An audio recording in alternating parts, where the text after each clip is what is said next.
From high atop the brand new athletic complex at Blocksidge Field, welcome to another edition of Swampscott High School varsity football, where today the undefeated 4-0 Big Blue entertain the also undefeated Fighting Bulldogs from English High.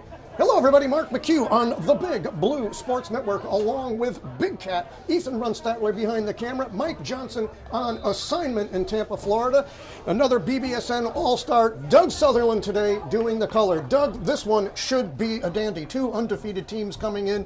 Everybody's been waiting for this one. I cannot wait. And Mike Johnson's at a furniture convention, which is fabulous. He does very well at those. But for the insurance company. Yes, our insurance company, yes. And but it's great. Two undefeated teams, surgical offenses, fairly good defenses, although we'll find out today. Absolutely. Very exciting. Both teams come into Blocksidge, again, with the identical records of 4-0. The winner will be in the driver's seat for the Northeastern Conference South. Interestingly enough, just like the Big Blue, the English Bulldogs also reached out to a former player. That was Chris Carroll as coach, and he's clearly got the Bulldogs going in the right direction. The offense led by a fabulous softball quarterback, Matty Severance. He has had a great season. He's calm, got great receivers like Prince Brown, Tashawn Anderson, and he's got a plow horse in Ski Gaston who goes both ways in the backfield as linebacker, and they are solid on the D. And a police escort through Swampscott, which you don't see every day. You can't I beat was that. very happy to see that. And by the way, Swampscott should consider that. And the offense for the English Bulldogs plays pretty well too. A lot of new faces there. They've been able to run the ball pretty well as protect the softball quarterback, Matt Severance. The key to the English defense, however, lies in the linebacking duo. They've got a couple of beauties, Jake Miller and again Ski Gaston. Miller comes in with a team-high 5.5 sacks, while Gaston, he's been huge at middle linebacker as well as the running back. They're going to try and slow down a versatile Swampscott team that has scored on an average more than 40 points per game. Greater Lawrence, 43-0. Triton, 49-17. Winthrop, 48-6. Salem, 33-6. 173 points in 4 games. They are an offensive juggernaut, Doug. Mark, I talked to people in the parking lot, Lynn fans, and they said we're one-dimensional. We'll find out. Absolutely. I mean, they seem to think that there's a couple of dimensions, and they can stop them.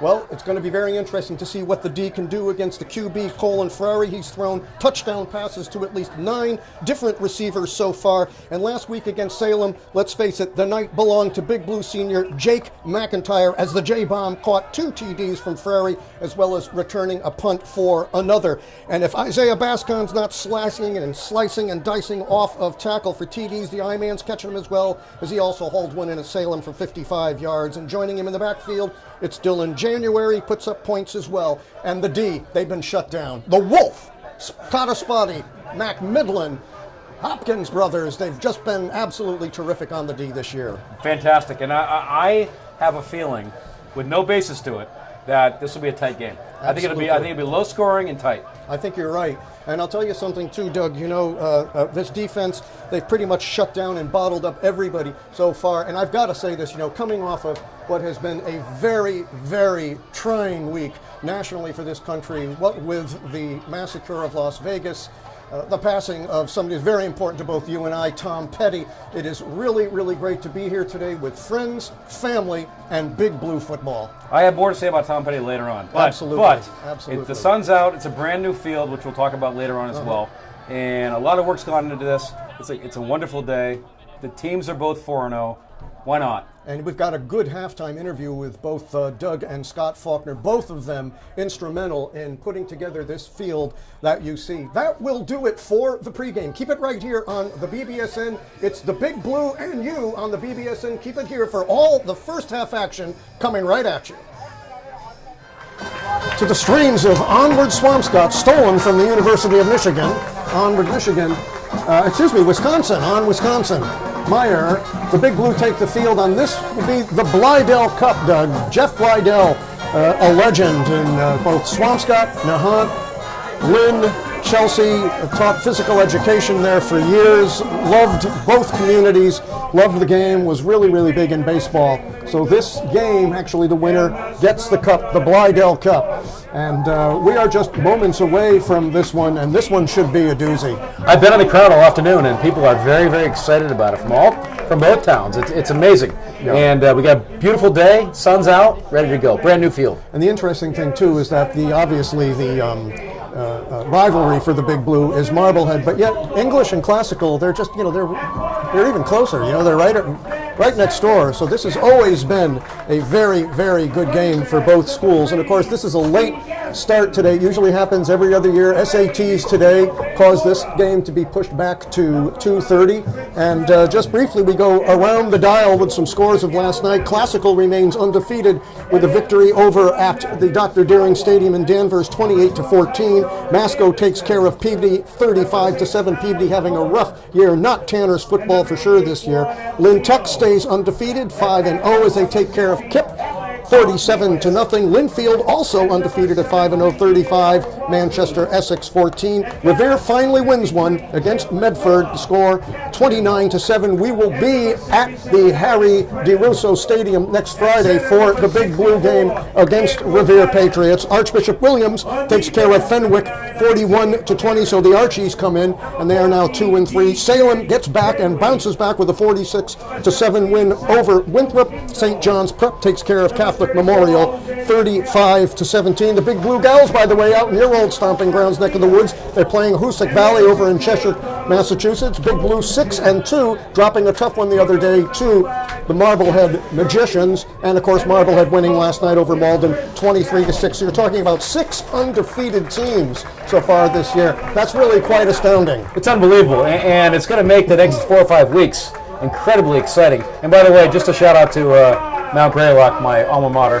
The 1986 graduate. Hey, the Mounties are over in Great Barrington today. Summa cum laude, top of the class, as you might expect. Absolutely. I wouldn't have expected anything less. Yeah, so it's amazing to see Western Mass team in there. But the Mounties travel over to Great Barrington today to play Monument Mountain. That should be a good one. They are both undefeated in the Inter-County League, so that should be a great game. And I'm really thrilled to see, for example, the girls soccer team, taking a trip. They've gone out to play Lee Lennox. They've gone out to play Hoosick Valley today.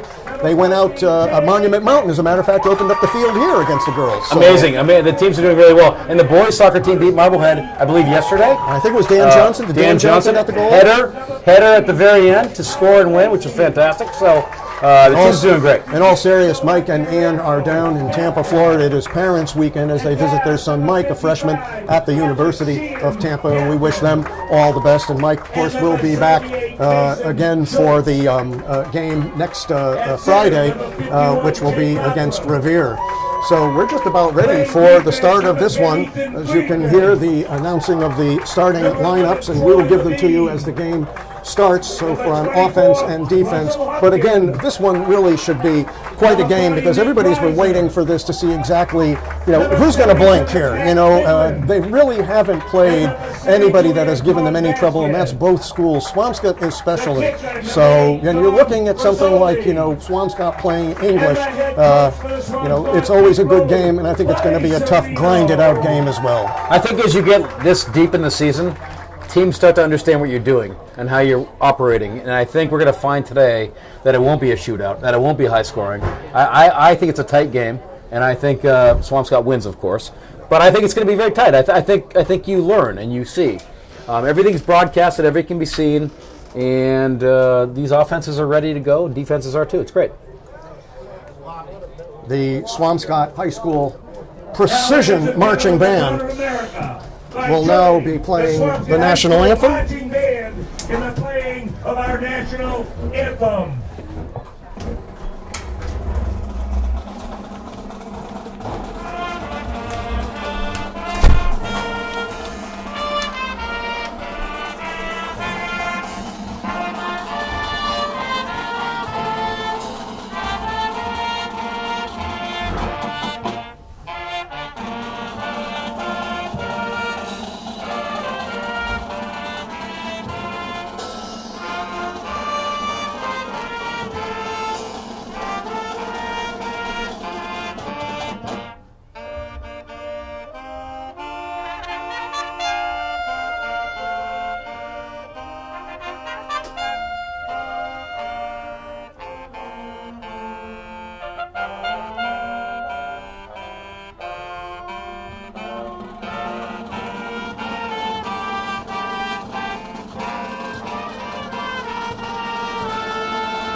All the first half action coming at you on the Big Blue Sports Network as the captain's getting set to go out for the coin toss.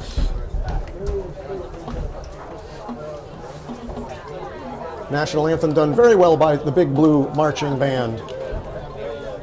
Brand new uniforms, they look very, very good. Marc, let me just say while we're sitting here and we have a little time, it's a pleasure to be here with you in the network. I became a fan during the hockey season. You've been doing it for years, but you rejuvenated it again last year with hockey, and now we're back at football again. And it's unbelievable. And I know that many of the families, children that are away at college, nephews, uncles, aunts, are able to watch it on YouTube. It's amazing. So it's just unbelievable you guys are doing this. You and the big cat, who's up top. No, I can't see him, obviously, but it's great. It's fantastic. Thank you for your time. Well, thank you, and it's great too. And this is really where it all started. Some 30 years ago, it was Charlie Lyons that started it, mainly because his dad was ill, and he started to film some of the Pop Warner games, so his dad could watch his grandchildren in the hospital. And then Bill Bush saw it, and the rest basically is history. We've been doing it, and I don't know of a sport. We even did swimming once, but the cameras got fogged up over at the pool. But it's I was just watching the game this morning with high def now and the cameras and the mics. It's an amazing broadcast. Now, Ethan does a very, very good job. Captains now are out there for the Bulldogs, number 53, Jake Miller, and number 4, Maddie Severance. The Big Blue are going with the captains Colin Frary, Colin Walsh, Dominic Cottaspati, Noah Carrillo, and Alex Sheehan. The Big Blue will be defending the goal closest to Eisman Beach and rushing towards Humphrey Street. English will be going in the other direction. We are just moments away from the kickoff. This one should be a beauty. It is the Big Blue and you on the BBSN. Keep it here for all today's action. 11 minutes of first period action coming your way. Starting lineups now as we get them ready for the Big Blue. As the teams are getting ready to hit the field, we'll give you those lineups in just a sec. Lynn is an amazingly large team. They're athletic, they're large, they're fast, and they're ready. Absolutely. I think both teams are going to be ready today.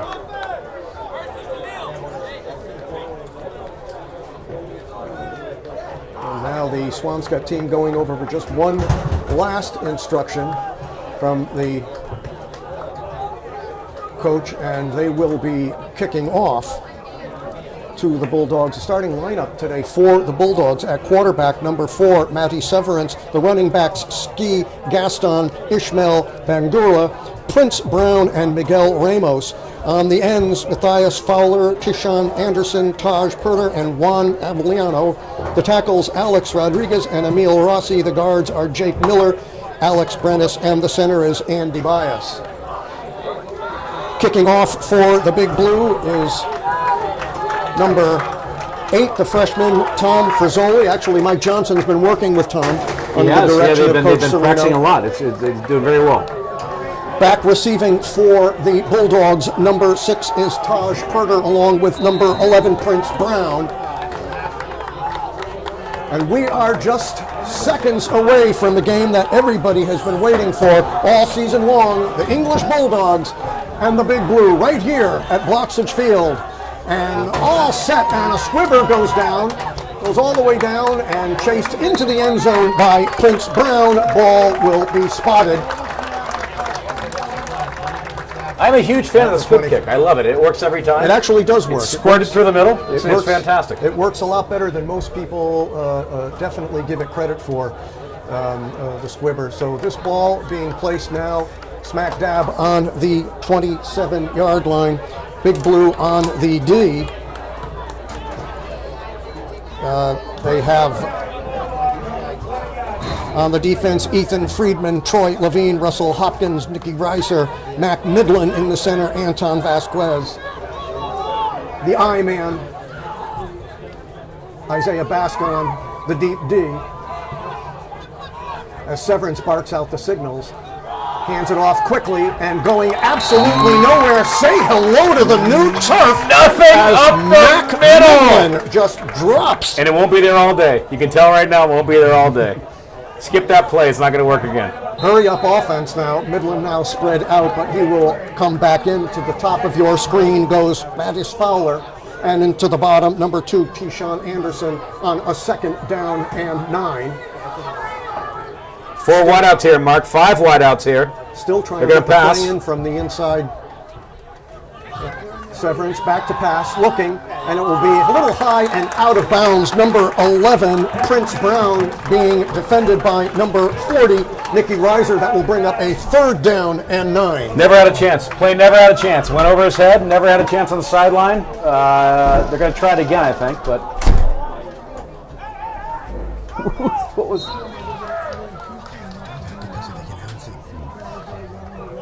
So it'll be a 3rd down and 9 for the Bulldogs. Just underway here at Blocksidge Field. Glad you are with us on the BBSN. There is no score. The undefeated Big Blue against the undefeated English Bulldogs. Whoever wins this one is in the driver's seat, definitely, for the Northeast Conference South. Split out onto the bottom of your screen, number 88, Juan Avellino. Back to pass, looking for Avellino, but on the side, and he hits number 6, Taj Perner, on the outside. He went motion. He went motion, Mark, from the far side, and it was an open play. No one covered him. But it will be 4th down and a long 3. So the Big Blue hold going back for the return. The J-Bomb, Jake McIntyre. What a night he had against Salem the other night. 2 touchdown passes from Colin Frary and a punt return. Let's see what he can do. Punting number 3 is Ski Gaston. By the way, I spoke to him, Mark, earlier. He wants to be called J Mac, not J Bomb. J Mac. That's the new name. J There Mac. you go. Yes. I actually ran He J wanted to Bomb clarify after that. his dad. Punt up in the air. They're just going to let that one bounce, and it bounces, takes a Big Blue bounce, and is knocked, and it will be at the 48-yard line of Swampscott, where the Big Blue take over. 1st down and 10 with exactly 10 minutes left to go in the game. First period, excuse me. Starting lineup now for the Big Blue. They are led by the quarterback, Colin Frary. In the backfield, Dylan January, along with the I-Man, Isaiah Bascon. The ends, Lucas Cody, along with Manny Chishawa, Jonathan Ariaki, Colin Walsh. The captain, Jake McIntyre, is up at the top of the screen. Barking out the signals is Frary on a 1st down and 10. Looking, trying to find someone, broken up by number 9, Isaac Ramirez, intended for number 34, Dominic Cottaspati. That will be a 2nd down and 10. Ball kind of floated there, Mark. It could have been picked off. It floated up in the air. Absolutely. A little danger there. I think Lynn's first set of downs is what you expect. They put 4 or 5 receivers out. They're looking to light it up early, and didn't work, but you see it again.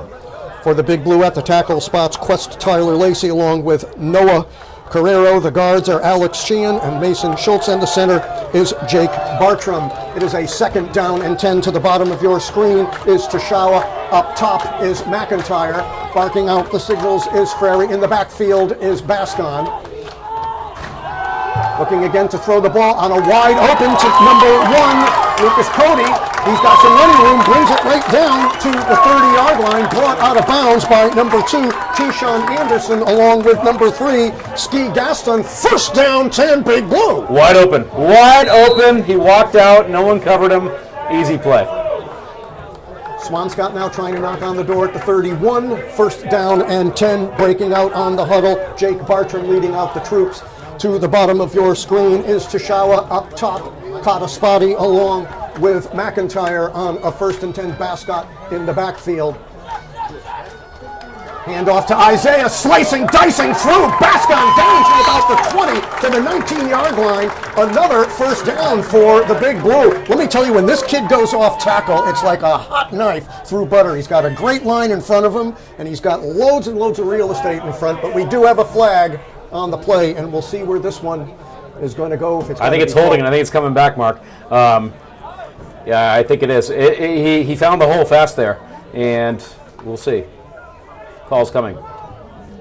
So the ball now being placed, 1st down. It doesn't look like anything has happened. It's No call. It picked up the flag. bottom of your screen is number 2, Tashawa. Up top is J-Mac on a 1st and 10. Everybody student body right on this one. Frary barking out the signals, looking. Hand off again over to Bascon. Nice through. Gets it down to about the 16, 17-yard line.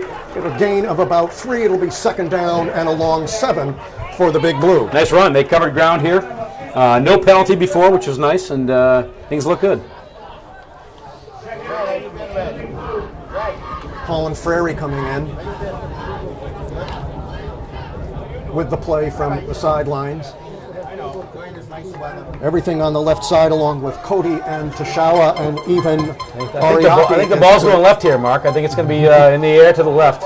Getting some last-minute instructions on the side. Big Blue, of course, coached by Bob Serino.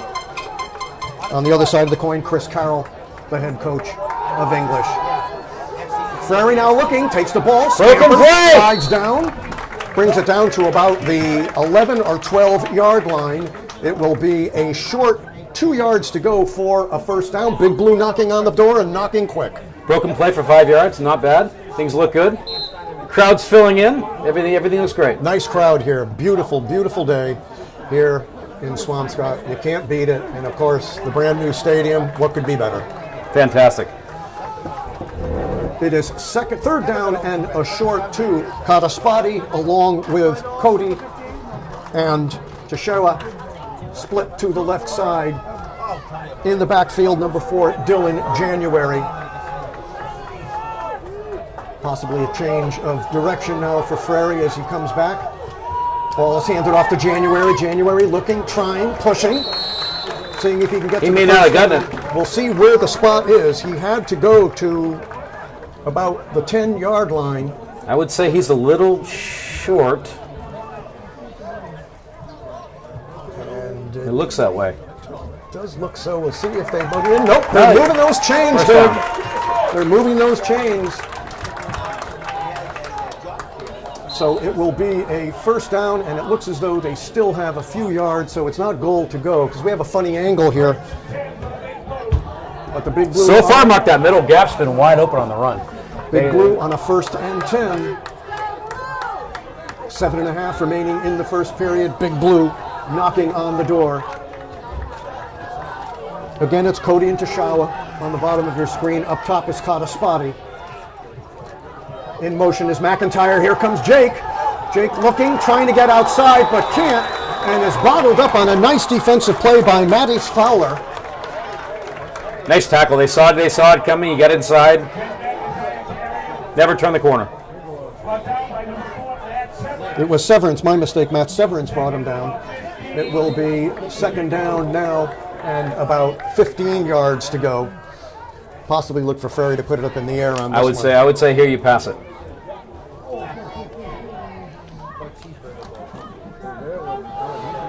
Bartram leads them out. Nobody in the backfield except the captain, Colin Frary, on a 2nd and 15. And we've got a timeout, I believe. Referee timeout. Ladies and gentlemen, we request the cooperation of all. So the Big Blue knocking on the door. Frary goes up and basically trying to get some extra things to say. By the way, shout out last night when I was just surfing. Big Blue News. It was Leah Peskova, freshman, did the Big Blue News. It was pretty good. And the floor and set director, Colin Walsh, the captain. No kidding. Yep. He's a multi-talented man. And so far he's driving the team down the field. He's got 7 plays. He's got a future. He's got a future. Doing very well. Frary now coming back on a 2nd down and 15. We'll see what the Blue has up their sleeve. Watch for something in the slot here, Mark. They've got 5 receivers set out. Bascon is in the backfield. McIntyre split high into the top along with Kataspati on a 2nd and 15.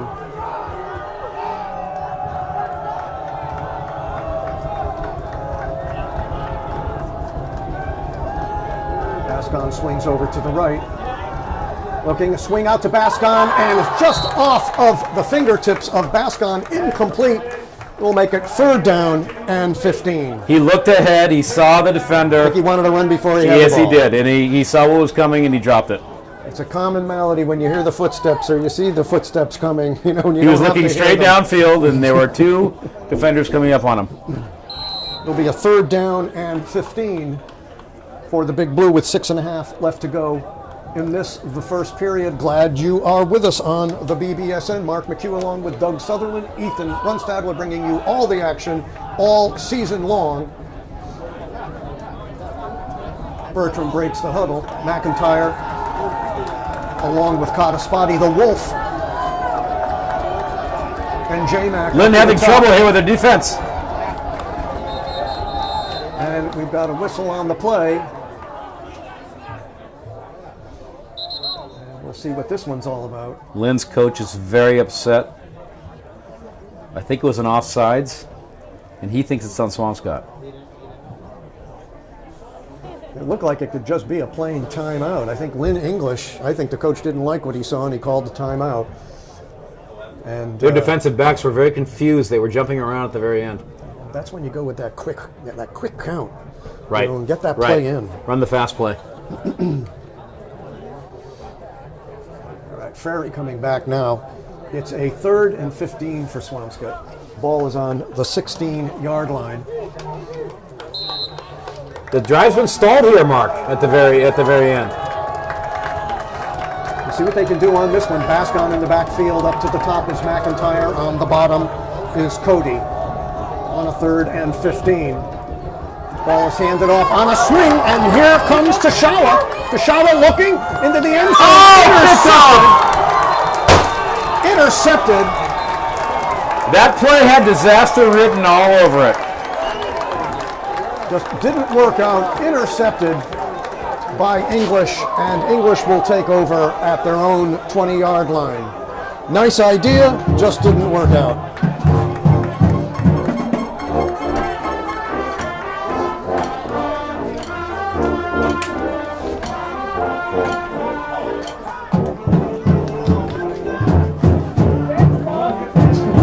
Marc, that play started off badly and it ended badly. Huge play for Lynn. Back in the game. Quick drive for Swampscott. Lynn's back in the game. Severn's calling the shots on a 1st down and 10.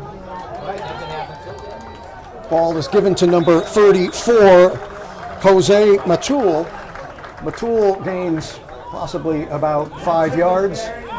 6 maybe. It'll be a 2nd down and a long 4 for the Bulldogs. English comes up with a nice defensive play and thwarts the Big Blue, knocking on the door. What's their key here, Marc? What does English do to drive this ball down the field? English basically likes to throw to Prince Brown and hand the ball off to Ski Gaston, and it's a 2nd down, rolling around straight through the line. I think he just might have the 1st down, carrying the ball, number 34, Jose Matul. And it is a 1st down for the Bulldogs. Ball is smack dab on their own 30-yard line. Has anyone this year run the ball on Swampscott and controlled the clock? Anyone? Actually, Winthrop did it for a short time in the 3rd game of the season, and Swampscott sort of stalled in that game a bit. They were up 7-0. They finally ended up going up 14-0 at the half, but they had some opportunities that didn't work out as well. But there was some ball control by Winthrop, but not much. Other than that, the answer is no. Swinging around onto the outside is number 8, Ishmael Bangura. Bangura still on his feet. Banged and finally brought down on the Big Blue 40-yard line.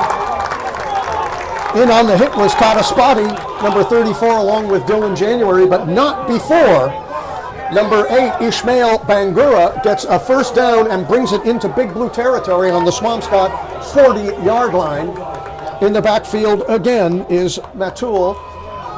Pitch out comes to number 1, Matthias Fowler, and Fowler bringing it down for what looks to be another 1st down for the Bulldogs. So Marc, they are on the march. He gained 7 yards after he should have been tackled on that play.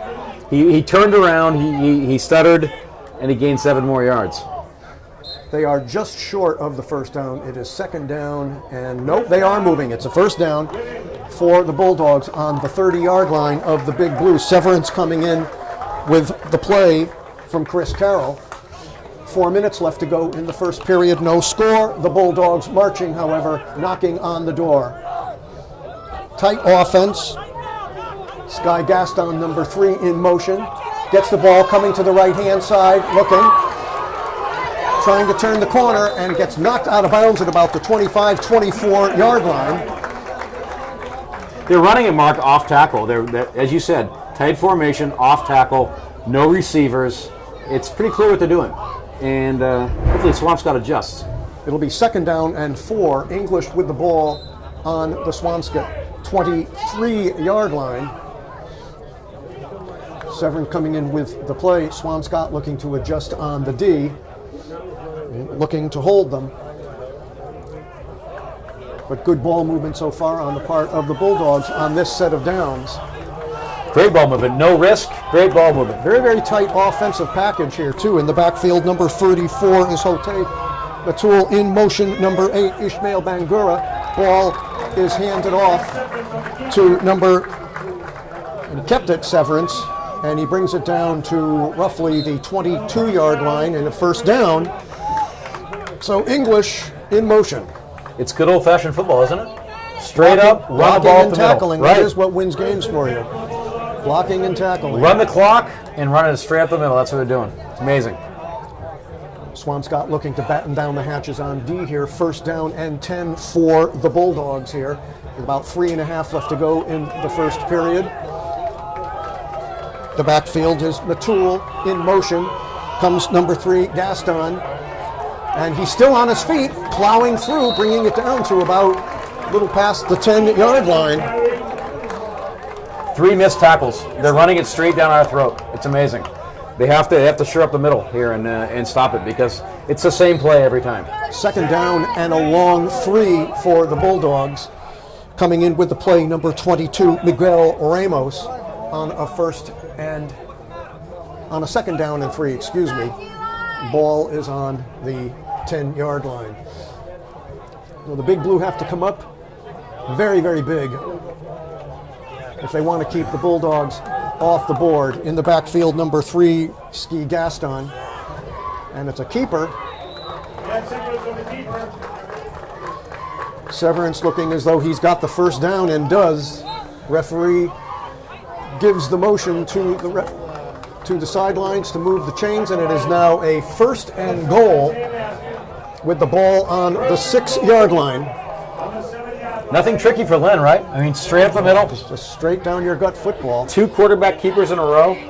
Swampscott needs to adjust quickly, or this isn't going to end well. Severance brings them down. In the backfield is Ski Gaston. In motion, number 8, Ishmael Bangura. And looks as though he is in for a touchdown. So English puts 6 up on the board at the 150 mark.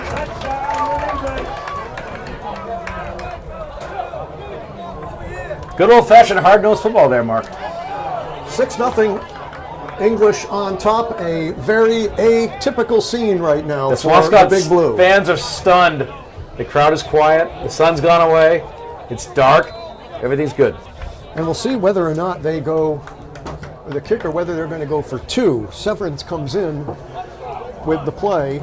Looks like 2. And it looks as though they will be going with 2. In the backfield is Matul. Here comes the scamper, and he's in. Easy. Number 8, Ishmael too. Bangura, makes it 8-0. English, and just like that, with about 1:50, the English get on the board and again put the Big Blue in a very unfamiliar position. We'll see what they do with the next set of downs. Keep it right here on the Big Blue Sports Network. We'll be back with all of the remainder of the first period action in just a moment.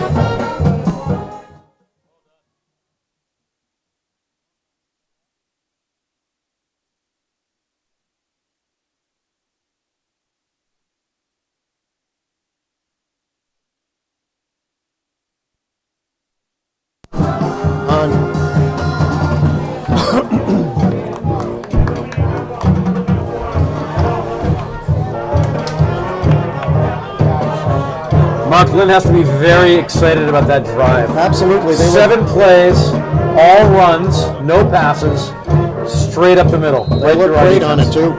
Number 5 to kick off is Devin Curley. He will be kicking off to the I-Man Isaiah Bascon and Jake McIntyre.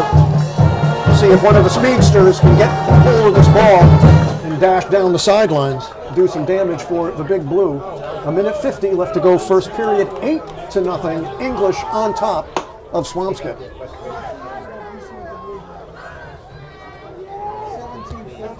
And it's a squibber. Comes down to McIntyre. McIntyre to the 30. Still on his feet to the 35. Still on his feet. Going, and finally brought down at about the 43-yard line by number 22, Miguel Ramos. It will be first down and 10. Big Blue at the 43. That's where they will set up shop. Great field position. Good start. See if we can get some points back on the board with this set of downs here. Big Blue break the huddle. 1, 2, and 3 at the bottom of your screen. Number 14, McIntyre up top. Bascon in the backfield. Frary barking out the signals on a first and 10. Ball is given to Bascon. Bascon Nothing. is pushed back by number Absolutely 73, Emil Rossi. Emil Rossi off of the mark and quick pushes Bascon back for a no-gainer. He is a large man. He came right through the middle, and there wasn't a step to be had. We'll call that a no gain. It'll be a second down and 10. Ball on the 43-yard line for the Big Blue. Bartram breaking the huddle. Lucas Cody along with Emmanuel Tashawa split out to the left. Bascon still in the backfield with McIntyre up top, split right on a second down and 10. Looking as Frary gets it over to Bascon. Bascon on his feet, has to cut. He's got a first down and more, still on his feet, and brings it down to about the 41-yard line into English territory and a first down, Big Blue. Late hit on the quarterback there, Mark. Flag was thrown in the backfield. We'll see how well that stacks up, Doug. That will be 15 yards, which I believe they got more than that, so I think it'll be... They may take the play. So it's a first down for the Big Blue, and we'll see if it gets tacked on a little bit further, and I believe that it is going to. And so that ball gets he took a good hit in the backfield. So the Big Blue now in very, very good field position, going down to about first and 10 on the 26-yard line. Huge penalty. Huge penalty. Put them in scoring position immediately. Chris Carroll not happy with that one. You just looked at the face of him on the sidelines here for Lynn English, and of course, it's a tough penalty to take when all of a sudden, you put your other team right. down. It wasn't wise. The pass was already thrown. It was a late hit. It wasn't worth doing. Frary calling out the signals on a first and 10. Bascon in the backfield. Gives it to Isaiah. Isaiah banging through, trying to get through. Maybe gets a yard or two. It'll be second down and a long 8 for Swampscott. There's been nothing up the middle for Swampscott all day long, and I'm not sure it's going to be there at all. And this clock is running down. We're just in seconds. That will do it for the first period. At the end of 1, Lynn English 8 and the Big Blue nothing. Keep it right here on the Big Blue Sports Network for all the second half action. We're back at you in just a moment. Welcome back to second period action here in the first half. The Big Blue down 8-0, but knocking on the door. Frary calling out the signals on a first and 10. Ball is on the 24. Looking for the wideout. Gets number 1, Lucas Cody, and Cody is out of bounds and gets the first down, bringing it down to about the 14-yard line. It will be first down and 10 for the Big Blue on about the 14-yard line.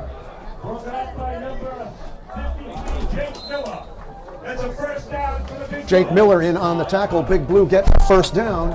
Ball is on the 14-yard line.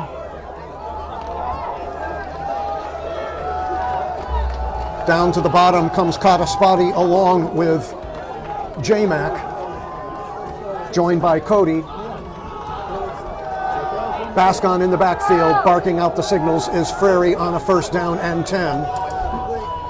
Frary looking on a fake, trying to get around. He's going to be dumped back at the 20-yard line by number 53, Jake Miller.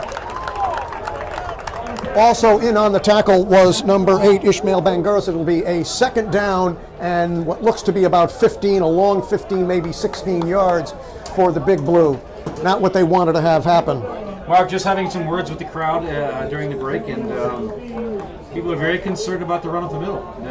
Lynn didn't even try to put receivers out. Great run, 7 plays. They're scared. Second down and 16 to go for the Big Blue. Ball is on the 20-yard line.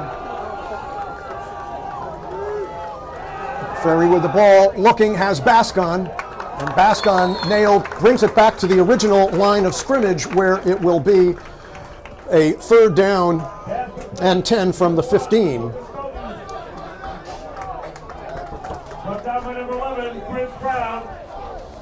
So it'll be a third down and 11 for the Big Blue. I want to do a big shout out to the AD, Kelly Farley, who just came in with some great cookies. And may I say they were fabulous. Thank you, Kelly. Wonderful.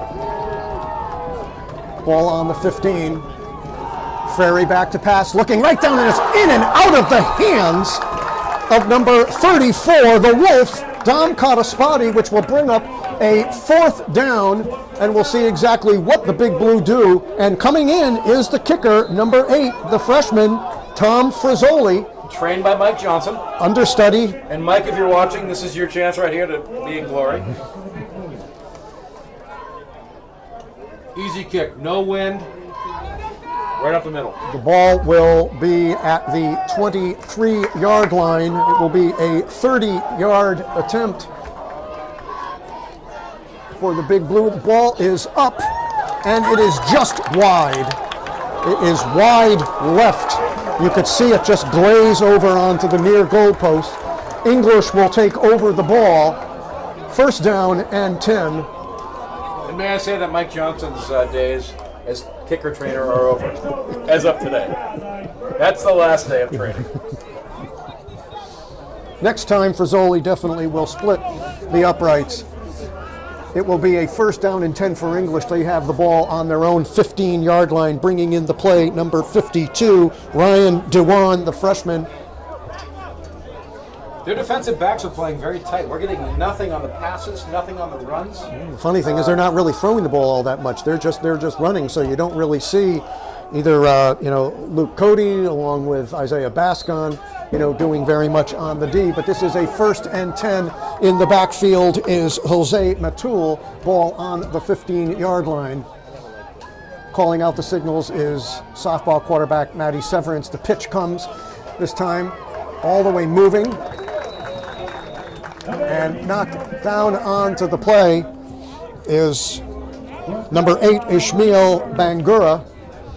He picks up about 2, possibly 3 yards, 2 yards. It'll be second down and 8 for the Bulldogs.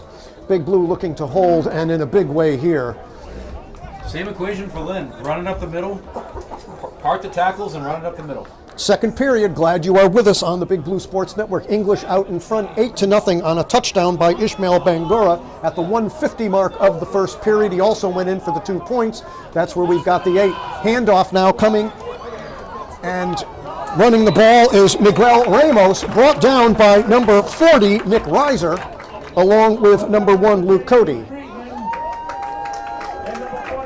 So it Mark, will be not even trying to hide the fact that they're going to run the ball. It's clear. There's no receivers, no one outside. It is a third down and 2. Ball is at the 33-yard line, 28-yard line, excuse me. Comes onto the corner is Sky Gaston. Gaston's got the first down and more. He's still on his feet. He could go all the way, trying to get out of the sides, and he finally was out of bounds, but not before Gaston picks up a first down out of bounds at the Big Blue 48-yard line, where it will be first down and 10, but showing some speed there. Number 3, Sky Gaston, and just pounding through, running. English being successful at it. Very important set here, Mark. I mean, they're running the ball straight at us. You can't get down by 2 touchdowns or more. Today's game for the Blydell Cup, of course, named after the great Jeff Blydell, a legend in Lynn, Nahant, Swampscott, physical education teacher in the school systems.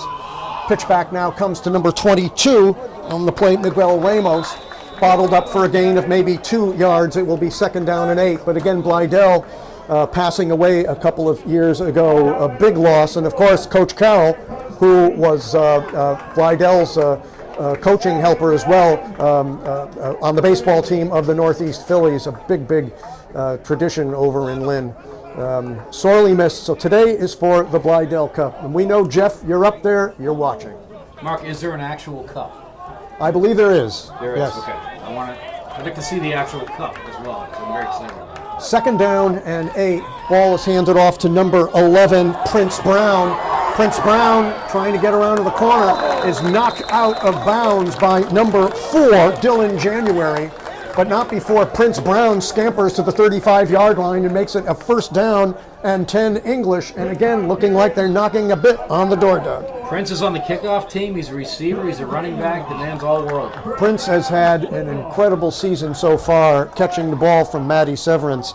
An awful lot of speed from somebody like Prince Brown. 1st down and 10 in the backfield. Number 34, Jose Matul. In motion, number 22, Miguel Ramos.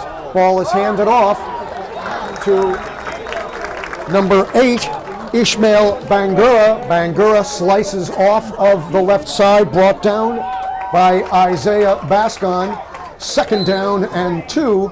Ball is on, seems to be the 27-yard line. Out of the game. Expose something in the Swampscott defense here. They're running the ball over and over again up the middle. And slicing off of tackles right as well, Dag, on a 2nd down and 10.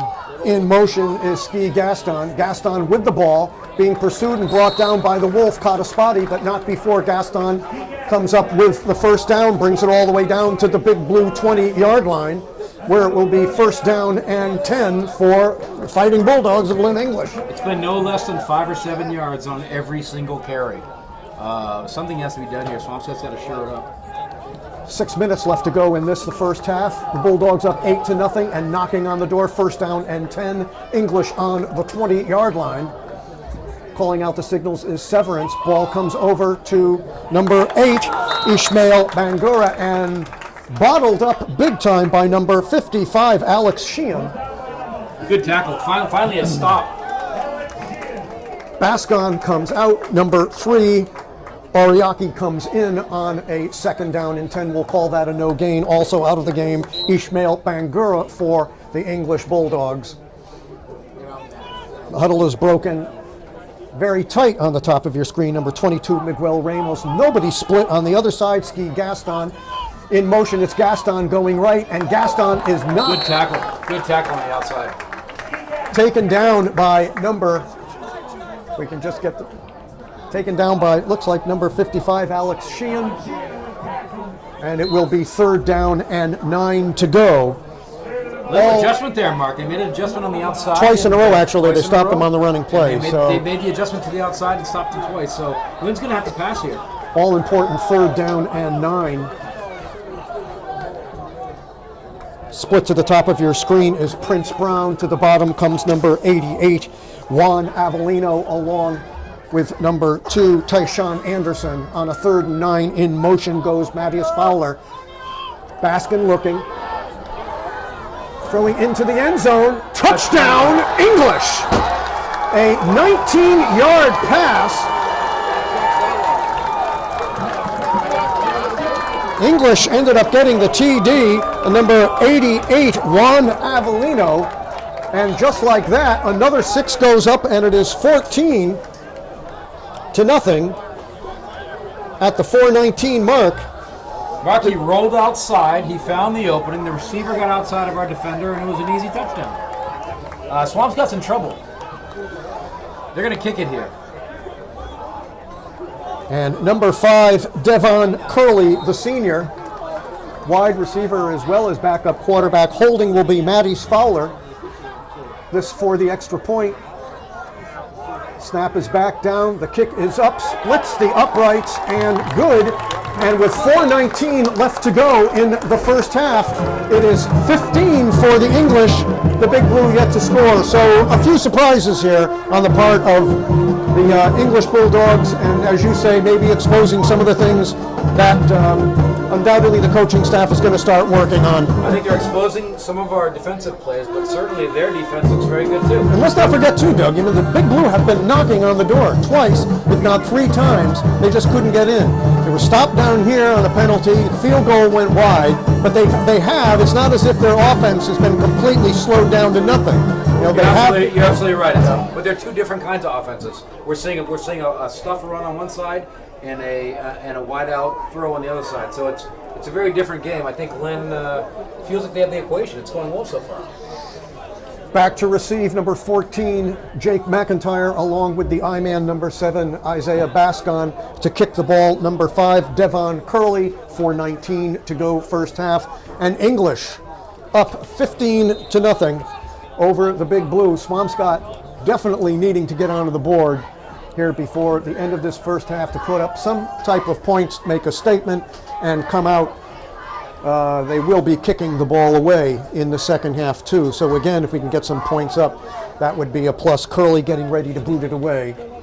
Home crowd is very quiet here, Mark. We kicked a squibbler the last time, and this one could basically go out of bounds, and does. So the flag comes out, and we'll see if they make them kick it again or if they just take the ball. They're going to take it to the 20. Yeah. So the Big Blue now definitely, looking to get something going here on a first down and 10, and that ball will be placed.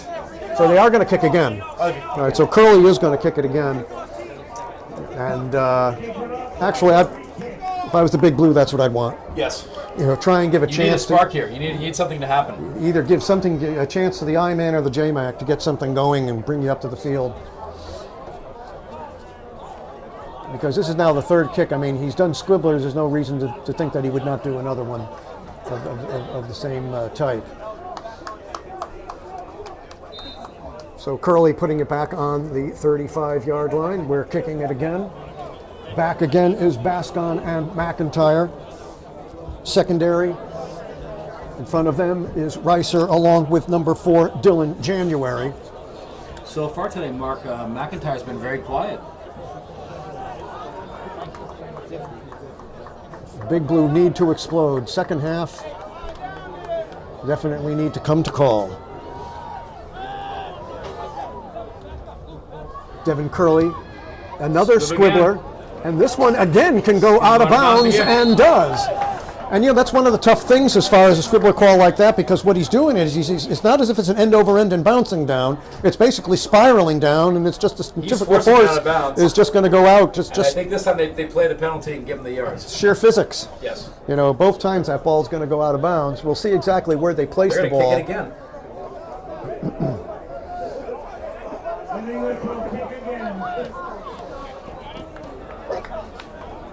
So this time the ball comes back to the 30-yard line, and number 5, Devin Curley, slowly but slowly approaching the shore here in Swampscott. I'm guessing this time, Mark, it goes right up the middle. Squib or no squib, it goes straight up the middle this time. Well, you can stay with the squibbler philosophy, but you've got to boot it. There's got to be an end over end, so it can stay in bounds. That's basically it.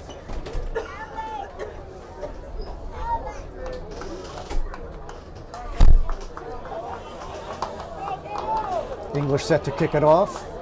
Bascon, McIntyre getting just a little bit closer up the field. They're both at about the 25-yard line. Left-footed is Devin Curley. Squibbed it again. And this one now up in the air. Dylan January at the 40. The 45, where he is brought down immediately by number 9, Isaac Ramirez. Hard tackle there, Mark. Got him low and hit him fast. 4:14 left in the half, and the Big Blue, decent field position. They've got it on their own 45-yard line. It is first down and 10. Swampscott desperately needing to put something up on the board. Bartram breaking out the huddle. Coming to the downside of your screen, number 14, McIntyre, caught a spotty as well, along with number 1, Luke Cody. Bascon in the backfield, barking out the signals. Colin Frary on a 1st and 10. Handoff fake, looking to be close to a first down on a reception. And we're trying to get that. They're going to spot it at a first down, I believe, Marc. Just short. To Emmanuel Tashawa. Tashawa ends up making a reception on a 2nd and inches here. Clock is running. Bascon in the backfield. Could get the call on this one, Doug, on a 2nd and inches, unless Ferry keeps it himself. No, he's going to throw it. Nice play over to number 1, Cody. Cody with the first down, dropped by number 53 on the play, Jake Miller, where it will be a first down. Big Blue have the ball in English territory on the 43-yard line. Swampscott feeling desperate here, Marc. 3:30 left in the half. At the 40-yard. A lot of time, though. They've got to move the ball. It's a lot of time. But they got to move the ball. A lot of time. Not a lot of time for running the ball. Big Blue breaking the huddle on a first down and 10, 15-0. English out ahead of Swampscott.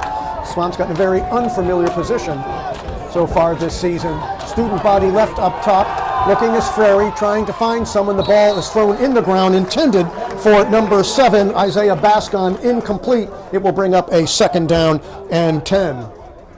Getting on the board for the Bulldogs at the 150 mark, number 8, Ishmael Bangura, making it 6-0. He also got the 2 points, made it 8-0.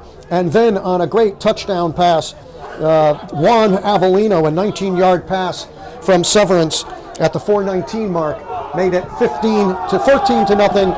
And the kicker, Devon Curley, making it 15-0, where we stand now on a 2nd down and 10. Big Blue ball on the 43-yard line. And we've got some whistles on the play, and we've got a timeout on the part of Lynn English with 3 minutes and 4 seconds to go in the first half. Big Blue in a hole. It's English 15, Swampscott nothing. Keep it right here on the BBSN. We'll be back with all of the first half action in just a moment. Marc, the one thing here you don't want to do is leave Lynn too much time if you have to punt or turn the ball over. So they've got to be careful both ways. This is 2nd down and 10. January in the backfield along with Frary. Bottom of your screen is McIntyre. Back to pass is Frary. Looking, throws it downfield, has caught a spotty for a first down at the 31-yard line. Wide open. Nice pass, wide open. I can't do the Wolf sound like Mike Johnson can, but the Wolf on track for a first down. Big Blue have the ball at the 30-yard line. Coming out of the game, number 4, Dylan January, replaced by Isaiah Bascon. He was wide open, Marc. He came over the middle, no one covering him, wide open. Easy play. Clock counting down at about 2.5 to go left in the first half. Swampscott trying to get some points up on the board. First down and 10. Ball is on the Lynn English 30-yard line. In motion is McIntyre, and we've got some flags on the play. And that's going to be... It's going to be offside, Swampscott. That's a motion on the Big Blue. I want to say they caught McIntyre getting off the line just a little prematurely. That will back them up 5 and bring it back to the 35-yard line, where it will be a first down and 15 for Swampscott on the English 35-yard line. Tough penalty there, Marc, with 2:23 left. Not one you want to have. Definitely forces a passing situation. Everybody split out. Nobody in the backfield. Frary will call the signals.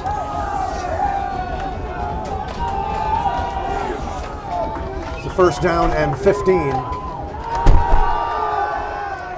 Looking, Frary trying to get loose, and basically gets maybe a yard or two back, maybe a yard, where it will be a second down and about 14 to go on the 34-yard line as the clock rumbles down here to about 1:40.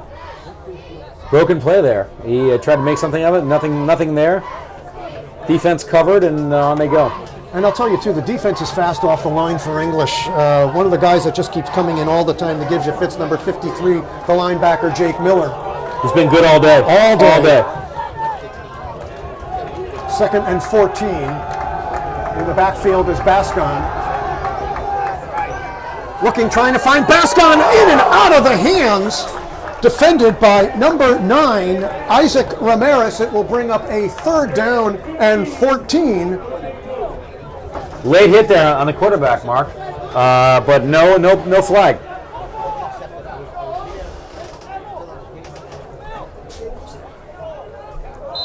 Big Blue definitely need to try and do something here on this one. It is a 3rd down and 14. Ball is on the 34-yard line. Passing situation here.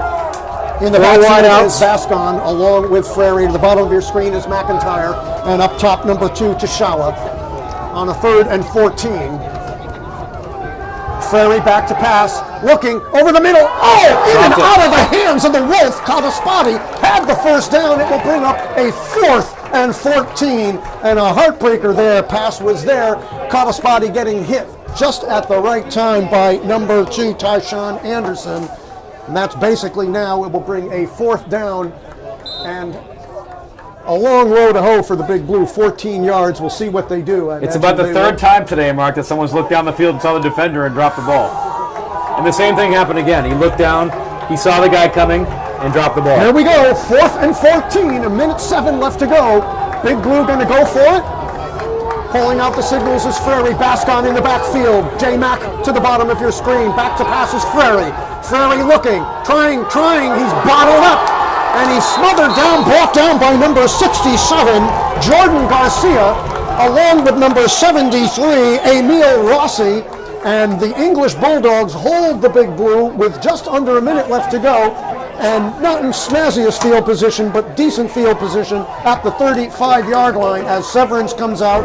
And believe me, I have a feeling they got to be hungry. They're going to try and do something. What does Lynn do here, Mark? Do they try to score? Or they knee it. 59 seconds. You try to score, right? You throw it down the field. I've got a feeling you just play that smash mouth football they've been playing all day, which is just run it right down. They've had best success running the ball outside. They're probably going to try the same thing. I mean, it's a tight offense. Nobody's tight offense. No receivers. Same in play. Motion, number Same 3, play. Ski Daskin. Number 8 with the ball is Ishmael Bangura, and brought down by number 24, Russell Hopkins, and they take a timeout with number 40, Nick Reiser. And English does take a timeout. Coming out of the ball game, Ishmael Bangura, number 8. In for him is number 11, Prince Brown, on a 1st down and 10. Clock is running. In motion, number 3, Ski Gaston. Gaston with the ball, and we've got a flag. That's going to come back. Holding. Ball's coming back. 9-yard gain, but it's going to come back. It could be a hit in the back, too. Could be a hit in the back on number 34, possibly. I would say definitely a holding or spear on Lynn. Ball's coming back. So a bit of a break for the Big Blue. Back into the fray, Ishmael Bangura, who has scored the 1st touchdown in the 1st period at the 150 mark, also with the 2 points, made it 8-0. A 19-yard pass from Severance to Avelina with 4:19 of this period, and then the kick by Devin Curley. That's where we are, 15-zip, with a half a minute left to go in the 1st half. Glad you are with us on the Big Blue Sports Network. Keep it right here for all the 2nd half action as this one winds down, and we've got a really nice interview coming up with Doug Sutherland and Chris Urbano. They're going to talk about all the work, the blood, sweat, and tears that have made this beautiful field a reality here for everybody, for the entire community. Be a 1st down and 10 for English. Ball is on the 44-yard line. Handoff to number 8, Ishmael Bangura. Bangura bringing it up close to the 50, down to about the 48-yard line. He looked content to run it out here, Mark. And then they definitely will just run this clock out now. Nope. Unless that's a ref's timeout. Nope, they're bringing everybody off. 20 seconds left to go. Timeout on English. Don't know how many timeouts English has. I wouldn't be shocked if they throw it down the field. Why wouldn't you try it? 20 seconds left? Why not? They've got some speedy receivers, speedy running backs. Why not give it a shot? You're up 15-0. You really have nothing to lose. Got some games tonight. Gloucester goes over to Stackpole Field in Saugus to take on the Sachems, and Somerville invades Beverly up at Hurd to take on the Beverly Panthers. And again, best of luck. The Lady Blue, Big Blue girls soccer out in Cheshire, Massachusetts today, playing Hoosick Valley at 5 o'clock. took a little one on the chin, I suppose, with that 1-0 loss the other day on Thursday to Marblehead, bringing their record down to 6-2. Numerous chances, but the 3-3 Magicians came in, and when the M-Heads come in and play the Big Blue, believe me, it's always a good game. No matter what the sport is, it's always a good game. We've got Powder Puff coming up. We've got football coming up for Thanksgiving. It's all exciting. 2nd down and 13, ball on the 48-yard line.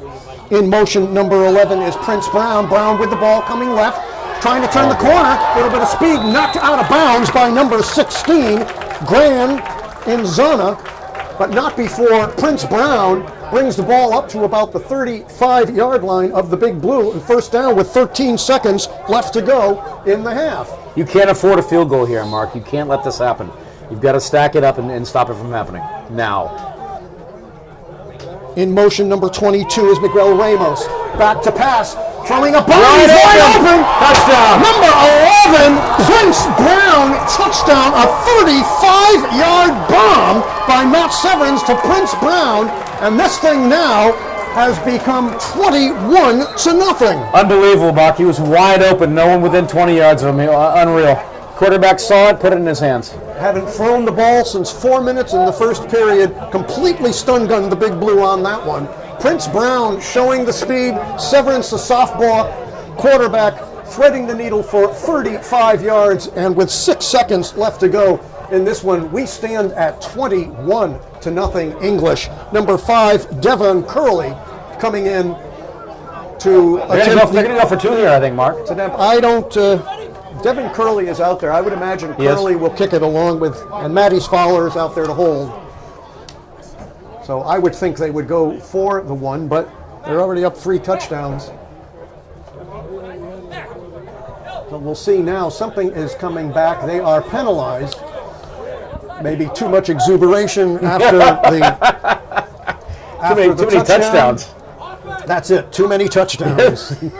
They're being penalized for too much offense. I concur They're being with penalized that. Definitely too many touchdowns. But it looks as though Curley is going to get the shot. You know, going to kick this away from about the 23-yard line. It'd be a 33-yard attempt, unless it's a fake. We'll see. Long kick. Wins behind him, though. He got it. It is up, and it is good. Splitting the uprights on a 33-yard PAT, number 5, Devon Curley, and with 6 seconds left to go in the first half, English now putting some distance between them and the Big Blue. 22 Lynn, English, nothing for Swampscott. Unbelievable. Who would have thought? We thought coming in it would be a shootout. It's not a shootout. We thought it might be a high-scoring game. It's really not that either, so it's been shocking so far.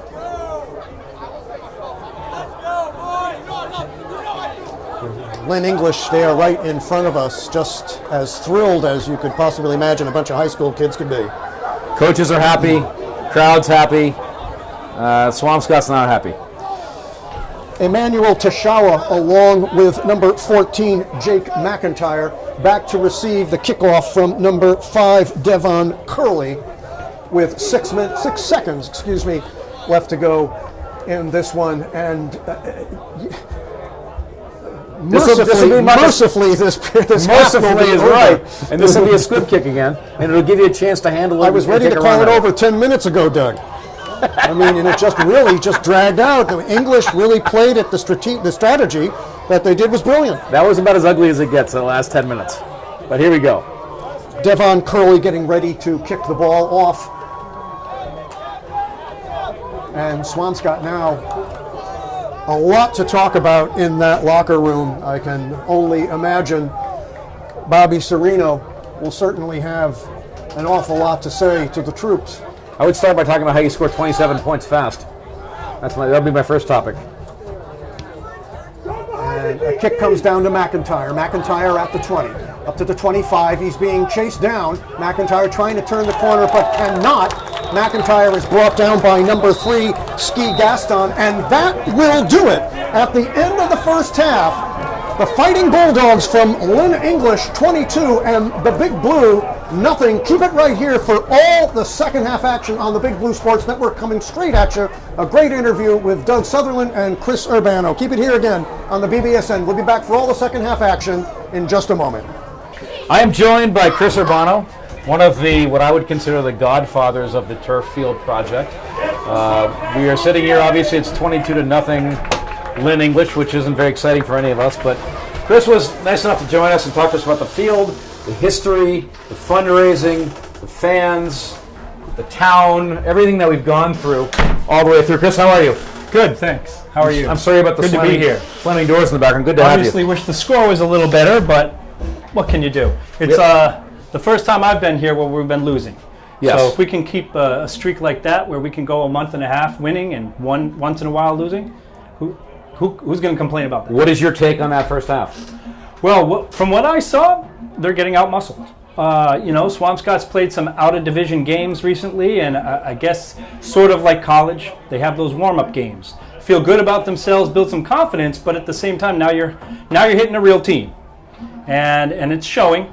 But two halves, and I'll tell you, I've seen this Swampscott team smash. So it wouldn't be surprising to me if we turn around and score 22 unanswered points and tie this up. One of the things the fans told me in the parking lot was that the Lynn fans, that is, that they had read us, they understood what we were doing, they understand McIntyre's our entire offense, and they basically had read what we're doing and had figured it out. And you can't say they haven't so far. They've stopped our offense, they've run the ball right up the middle at us, and so far so good for them. Yeah, so far so good for them. But it is a full team, and it is a full a full game. So to the extent that they've done it, they've done what they've had to do. I trust our coach tremendously to make adjustments, come out in the next half, and look, can they score 22 in 10 minutes? No, but they just have to play their game, play within themselves, and it's totally a winnable game. Excellent. So we sit here, you and I, overlooking an incredible turf field project, not just the field, but also the surroundings on the field, the actual landscaping and the architecture and the things that have been done, the stands. Take me back, and I'm part of the project that you're part of, but take me back to the history of the program. Tell me how this whole thing started. I know there's been generations of people that have tried to make this happen. It's finally happened. Take me back, just in general, back to the very start. Yeah, I think the very start goes back even before the All for One Field Committee with Governor Baker and Jill Sullivan really chairing that committee. Before that, the town commissioned a gigantic project for the entire Phillips Park. Would have meant a number of turf fields. This is over 10, 12 years ago. Well, that had a price tag of something like $6 million back then. It was astronomically expensive for the town, and so understandably it kind of stalled. And that project had multiple turf fields, correct? Multiple turf fields. They were talking about the softball fields being part of turf field, even the rear practice fields having some turf to them, and maintaining some natural grass as well for a good mix. So the second incarnation was the Charlie Baker, Linzo, Vandenberg crew that really, from my understanding, were very organized, very directed, had great donors, and brought it to the town. Yes. Now, I was not part of the All for One Field Committee, but what I understand is they had an extremely well-organized group. The only thing that happened with that group is I think they brought it to the town meeting and the residents of the town a little late as far as timing. Otherwise, their project was sound. And in fact, when we did our research, Doug, later on, we found that what they had decided was really what we ultimately decided was fair. Some folks had some transparency issues. Some folks thought that maybe this was all about the football team early on, but it was not. So what happened was at town meeting, they sort of got surprised by the price tag, were a little nervous about the traditional crumb rubber infill, the so-called fake dirt that they use from recycled tires, and some of the chemicals that caused alarm, including the Board of Health. So it stalled at that town meeting in 2012. Okay, so 2012 comes and goes, town meeting. Some new selectmen were elected, and they chose to create an official town committee that would do the same research on a more transparent basis because it's an open meeting for the town. And you were right in the middle of that. I was part of that as well. Absolutely. So at that point, we went back. You went back. You were one of the people obviously driving this. You went back and looked at the infill. You looked at the turf. You looked at the surface. You looked at the heat. It was a tremendous amount of work. We did. We researched everything, and why not? We were charged as a research committee to do the research. We had no budget. We didn't need a budget. We did all the internet research we needed to do. We interviewed different individuals, whether it be from natural grass fields to artificial turf fields. We had people come in and present. We had experts on turf fields, natural fields, irrigation, grandstand building, cost, soup to nuts. But we were charged by the selectmen to create a report. And so we crafted, the Athletic Field Study Committee crafted a 20-plus page report that we presented to the Board of Selectmen on Valentine's Day in 2013. I remember it fondly, yes. Just because it was Valentine's Day. And they were happy with it. They were just concerned that there were priorities like the drainage in the town. And that was an important part of the town's problem because if you can recall in 2012, we had that, or 2011, we had a very major flood. And it around the Paradise Road area, there was a significant flooding, over 500 FEMA requests, if I can remember, for disaster relief. And so there was priorities. Well, luckily the town meeting subsequently voted in the money to create better drainage, and they worked on that project. Well, then it was our turn, we believed.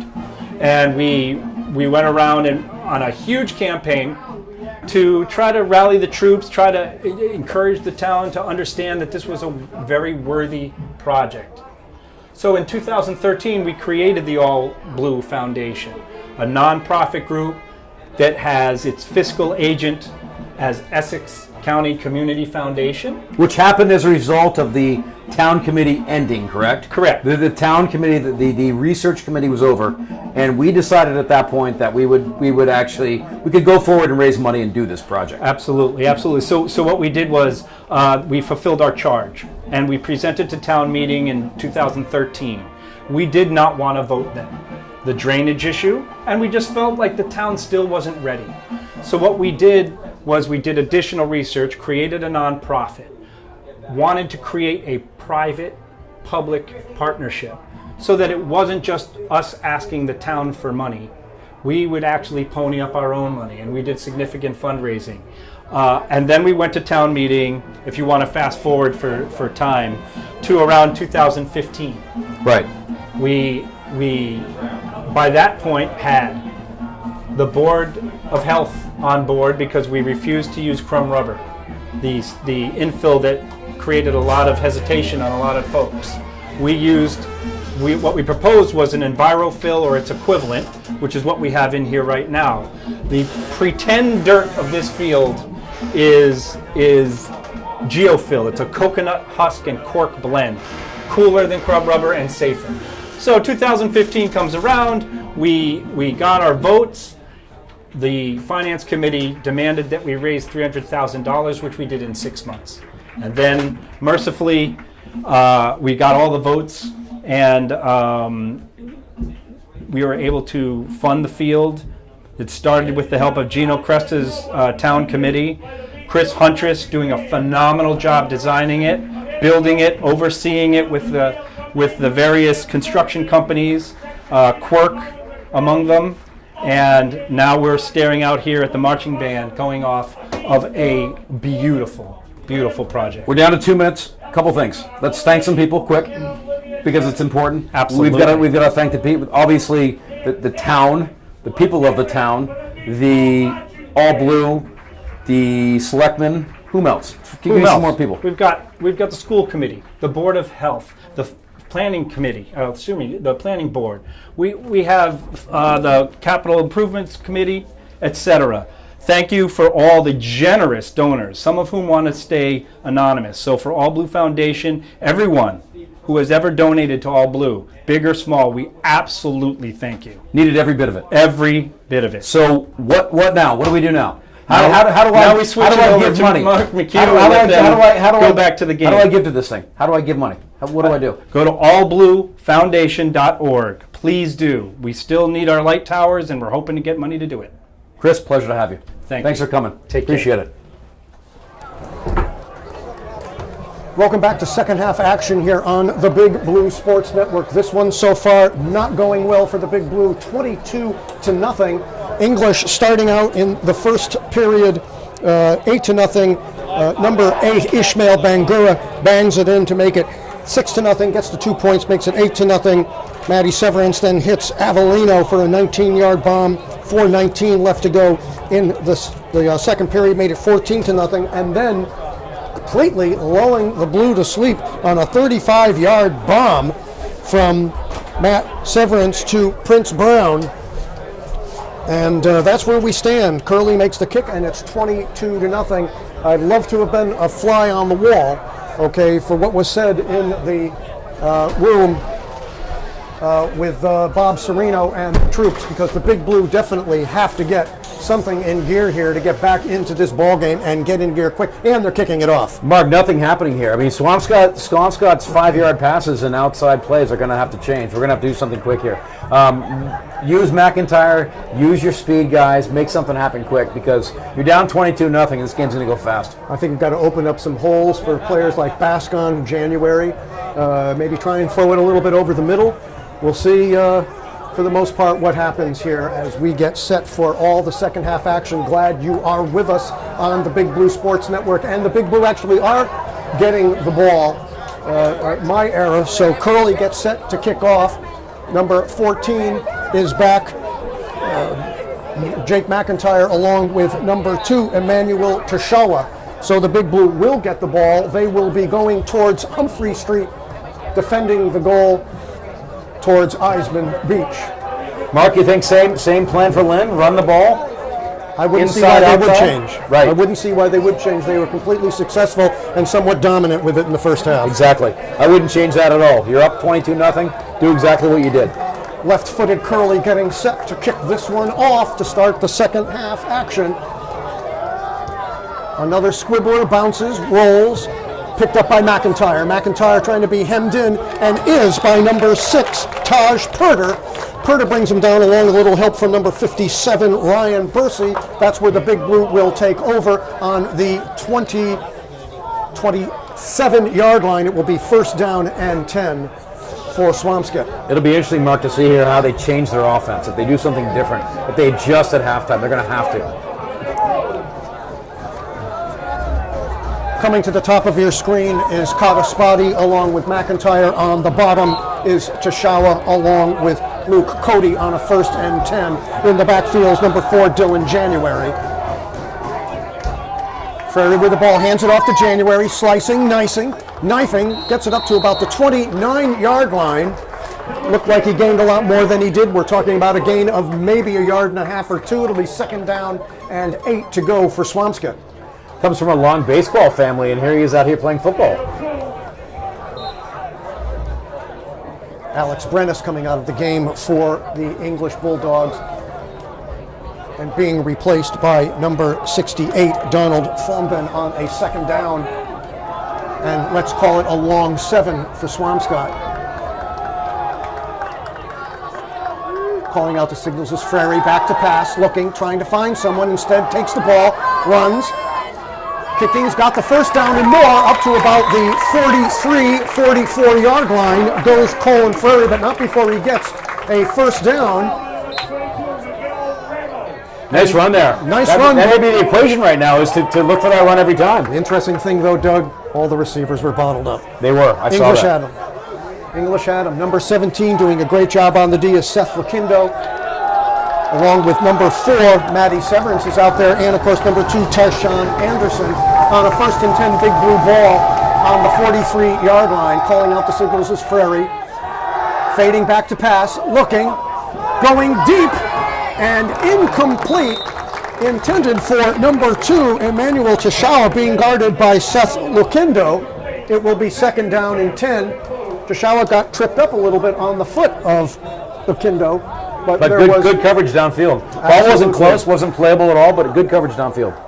It'll be a 2nd down and 10 for Swampscott. The Lynn sideline is very excited. They're celebrating. They're cheering. It's things need to change here quickly. Looking to get back some of that fire that's needed, that they've shown and displayed during the first 4 games of the season. In the backfield is Dylan January. Cut across, again, off the hands of number 2, Emmanuel Tashawa, and Big hit. Matt Big Severance, hit. the QB, just highlining it with Isaac Ramirez. Makes it a 3rd and 10, and there's the perfect example of seeing and hearing the footsteps. Hearing the footsteps, and Lynn sending a message that we're in the game, and we're playing tough defense, and we're not giving anything up. It'll be a 3rd down and 10. Ball is on the 43-yard line. January in the backfield. The bottom of the screen is Tashawa. Up top is McIntyre. Calling out the signals is Ferry. Ferry back to pass, looking. Throwing the ball incomplete, intended. Almost for picked off. Lucas Cody. Almost picked off. And broken up by number 14, DJ Brathwaite. And that will bring up a 4th down and 10 and an obvious punting situation for the Big Blue as number 3, Jonathan Ariaki, comes in to boot it away for the Big Blue back. The always dangerous Prince Brown, number 11. Big fan of his, by the way. And you can be a big fan next year too, because he's only a junior, Doug. Okay, he's excellent. coming back. I'm going to stay a fan of his. But I'm just that set of downs was frantic. It was unorganized, and it didn't look very good. Ball comes down. Prince Brown with a nice snag. Turning, eking. Brought down by number 40, Nick Reiser, along with number 1, Luke Cody. Prince Brown snagged that ball and looked like he was a center fielder. Unbelievable. And what a name, Prince. I mean, I don't know if he's named after Prince, but even if he's not, my next son will be named Prince as well. After Prince Brown. After Prince Brown. After Prince not Brown, after of Prince, course. but after Prince Brown. That was a fantastic catch. It was. 1st down and 10. Ball is on the 33-yard line. Severance comes in with the play. 22-0 English over the Big Blue. Glad you are with us on the Big Blue Sports Network. Marc McHugh, Ethan Runstadler, Doug Sutherland here at Blocksidge Field in what would have to be termed as somewhat of a shocker. Ball is handed off quickly to number 8 on the play, Ishmael Bangura. Same setup, Mark. Same setup. Run inside, Why outside, abandon it, inside, Doug? outside. And they are going away from it. why- Swampscott needs to adjust to that and stack the middle because it's going to be the same play every Why time. abandon it? It can't get any worse. Well, the Big Blue, as far as the offense, let's kind of quote our musical hero that's just made his way into rock and roll heaven, Tom Petty, when he's saying the waiting is the hardest part. Indeed. And even the losers get lucky sometimes. There you go. 2nd down and 5. Ball is over to Prince Brown. Brown trying to turn a corner. Flags everywhere. Brown brought down by number 10, Ethan Friedman. That's going to be holding against Lynn. So that will back them up. Important time, however, running right off of the clock, Doug. That's the problem, is the time running off the clock. And Swampscott's looking at the clock ticking down. They need to get the ball back quick. So could the Big Blue have underestimated English? I mean, I don't see that in the way Bob Serino runs a football program. But English came in, or is English just that good? I think the defenses look fantastic today, but I just think the offense that they've plotted out here, which is very basic and very Baltimore Ravens-like, right up the middle, seems to be working so far. We're getting pushed back here. The ball is marched back to the 27-yard line, where it will be a 2nd down and long. Let's say a 2nd down and a good 15. A good hike for a 1st down for English. Big Blue looking to bottle them in.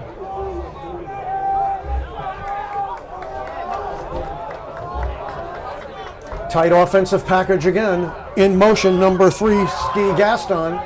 Ball gets handed off to number 8, Ishmael Bangura. Bangura maybe 3 yards, 2 or 3 yards. It'll bring up a third down and about 12 or 13 for English.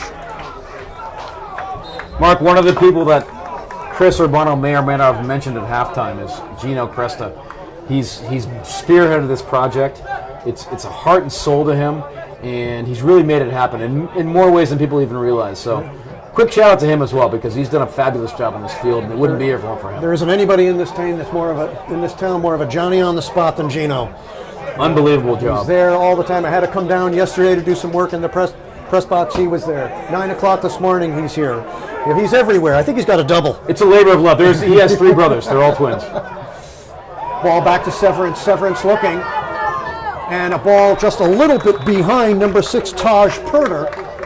And that will bring up a 4th down and one of the first, if not the first, but no, it's not the first, but one of the rare punting situations for English on the day. We have not seen a punt at all today, I don't believe, by either team. Is that correct? Oh, yes. No, we actually have a couple of punts from Oriaki, and I believe Ski has kicked it away Is that, once. that one? For English. But we've got one now. Back is number 14, Jake McIntyre. Obvious in his absence, number 7 is for the Big Blue, Isaiah Bascon. We don't know if he is injured. Nice kick coming down. Good. Oh, the ball! Oh, bangs off the back of number 24, Russell Hopkins, and picked up by number 28, Shigley Belize. Lynn is fired up. He was turned the other way, the ball hit him in the back, never saw it. Terrible break for Swampscott. It's one of the Terrible mistakes break. that they will lose sleep over, Doug. 6 minutes left in the third, you can't have that happen. And Lynn is fired up. English gets to set up shop on the 43-yard line in good field position, looking for more. And here they go, back to the run again. They're going to go inside and outside. Same play, kill the clock. Severance brings him out, 34, Jose Matul in the background. In motion is Ski Gaston, back to pass, looking deep, Wide not open. Number 2, Tyshawn Anderson. Tyshawn Anderson brought down by a combo of number 10, Ethan Friedman, as well as number 24, Russell Hopkins, but not before Ty Anderson brings it all the way down to about the 10-yard line, 1st and 10 for the English Bulldogs. In motion, it's Ski crashing through. They broke the huddle there, Mark, in a running formation. He came down the middle from the backside. No one covered him. Much like the last touchdown. Brought down on the play by the Wolf, number 34, Dom Cottaspati. This will bring up a 2nd down and 6, if not goal, for the Lynn English Bulldogs. Closing in on 6 minutes left to go in the third period, 22-0. English knocking on the door, looking for more, as Severance comes in with the play from Chris Carroll on the sidelines. Breaking the huddle, again, tight formation. It's about as wide as they go. Number 3, Ski Gaston, lines up and goes in motion. Gaston with the ball, knifing through, turning, trying to get into the end zone, and bounced back on one last push. We're going to get the number 10, Very Ethan close. Friedman. Very close here, Mark. Friedman pushing him back along with number 76, Andy Rosa, on a 3rd and goal from the 1-inch line, it looks like. So definitely knocking on the door is English. They have come here to play today, Doug. Unbelievable. Unbelievable drive right there. Capped off by a surprising pass, which they haven't done all day. Amazingly well done. In the backfields, number 34, Jose Matul, on a 3rd and goal. And trying to get in. We'll see if he makes it, and he is. Touchdown. On a quarterback keeper, number 4, Matty Severance, at the 5-minute mark, makes this a 28-0 game, and coming in number 5, Devin Curley for the extra point. This one has gotten away from the Big Blue, Doug. It all started with the ball bouncing off the back of a Big Blue defender. Amazing. And that's where this is where it ends up. So now you're 28-0 with 5 minutes left to go in the third. Swampscott's up against it. Curley set to kick. Matty's Fowler doing the hold, and we've got what looks to be a nothing whistle, maybe just getting some people's feet in place. Ball is down, the ball is up, splits the uprights perfectly, does Curley. And at the 5-minute mark, it is 29-0, English over the Big Blue. Keep it right here on the Big Blue Sports Network. We'll be back with all the third period action coming right at you.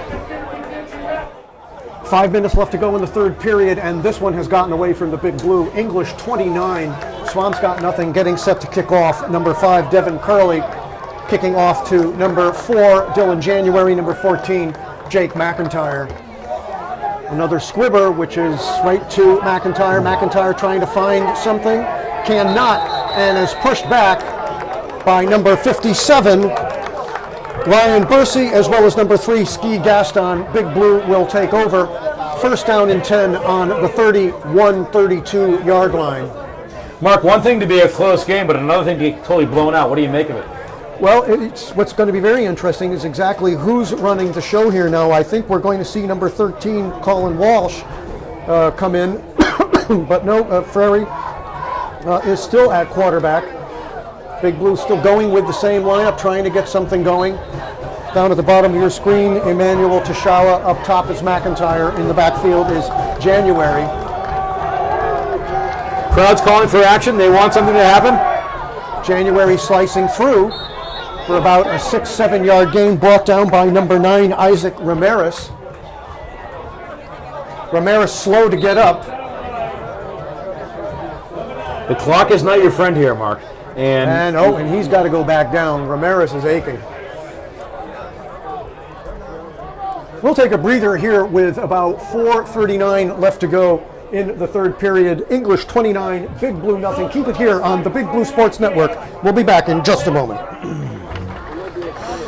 Nice round of applause for Joe. Isaac Ramirez as he comes off the field, limping just a little bit on the stop that he made on Dylan January. It will be second down and a long 3 for the Big Blue. In the backfield is January. Tashawa at the bottom along with number 13, Colin Walsh. Frary looking, goes to the other side on a nice crisscross over to McIntyre. McIntyre spinning, bang, down by number 4, Matty Severance. And we've got a flag on the play here. So we'll see exactly where this call is going. I want to say it's against Lynn English, Doug. I would think so. I would think it's holding against them. No indication yet, but it looks like them. Now we're only in the third period here, Mark, so we have time to make something happen, but they got to move the ball fast. 4 minutes left. Referees conferring. All 3 flags are down. It shouldn't be all that difficult to basically call this one.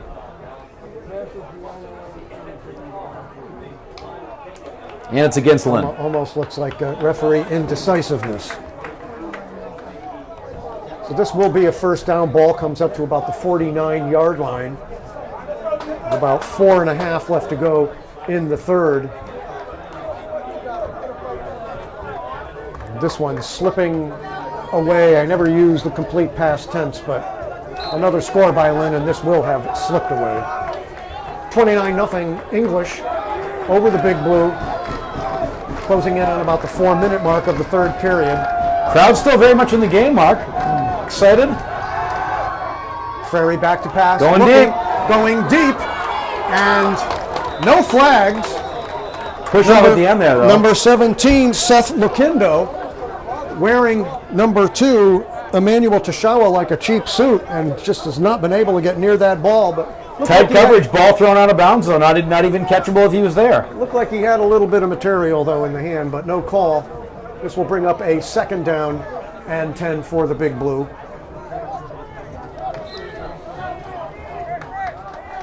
Kataspati along with McIntyre up top.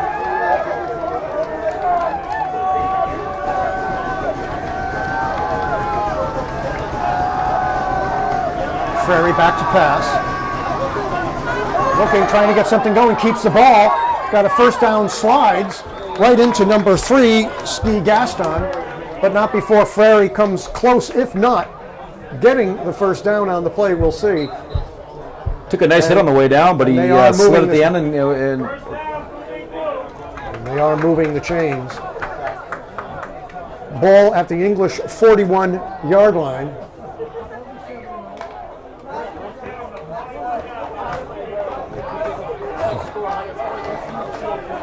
Clock keeps rolling here, Mark. First down and 10. Frary with the ball, looking, fading, just a little bit wide for a wide open Dom Cotaspati. No one near him. And missed him by about 3 feet. Just could not thread the needle on that. We'll bring up a second down and 10. And Frary gets the play from the sideline. Jake Bartram bringing the troops out on a second and 10, ball at the 41-yard line. 3 minutes and 21 seconds left to go. In the backfield, number 9, Isaac Andre. He makes his first appearance. And we've got some movement on the play that will back the Big Blue up 5 on an illegal motion. Just what you can't have happen.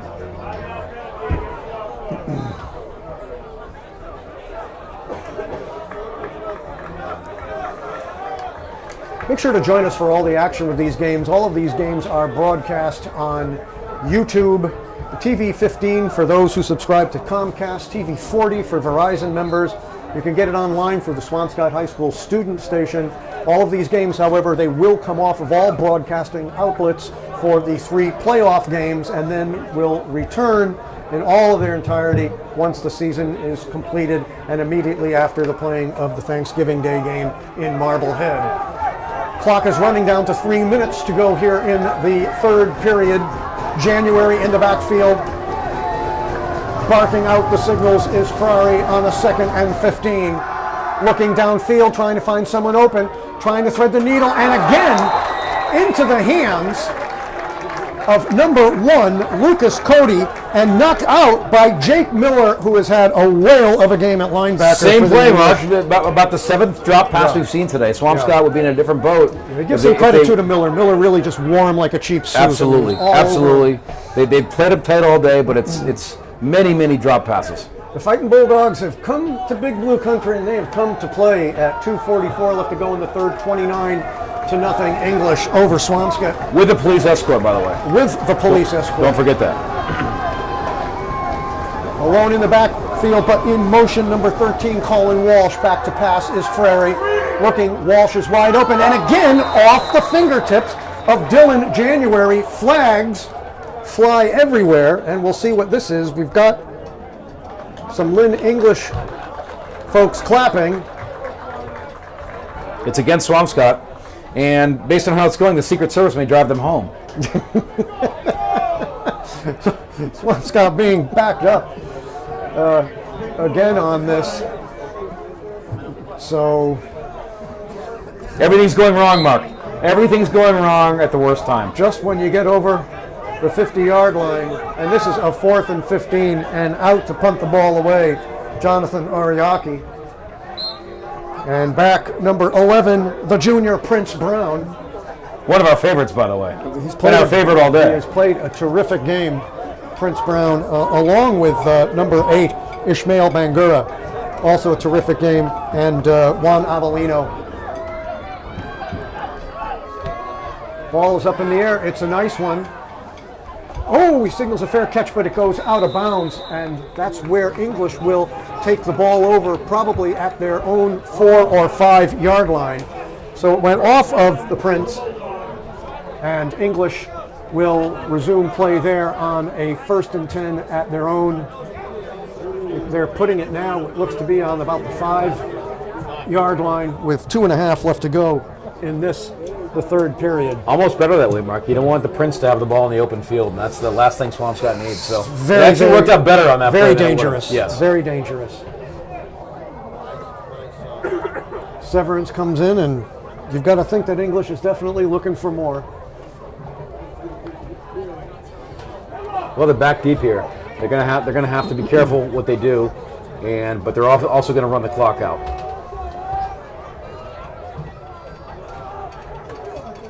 English formation is tight. In motion is Gaston. With the ball, Ski gets maybe 2 or 3 yards.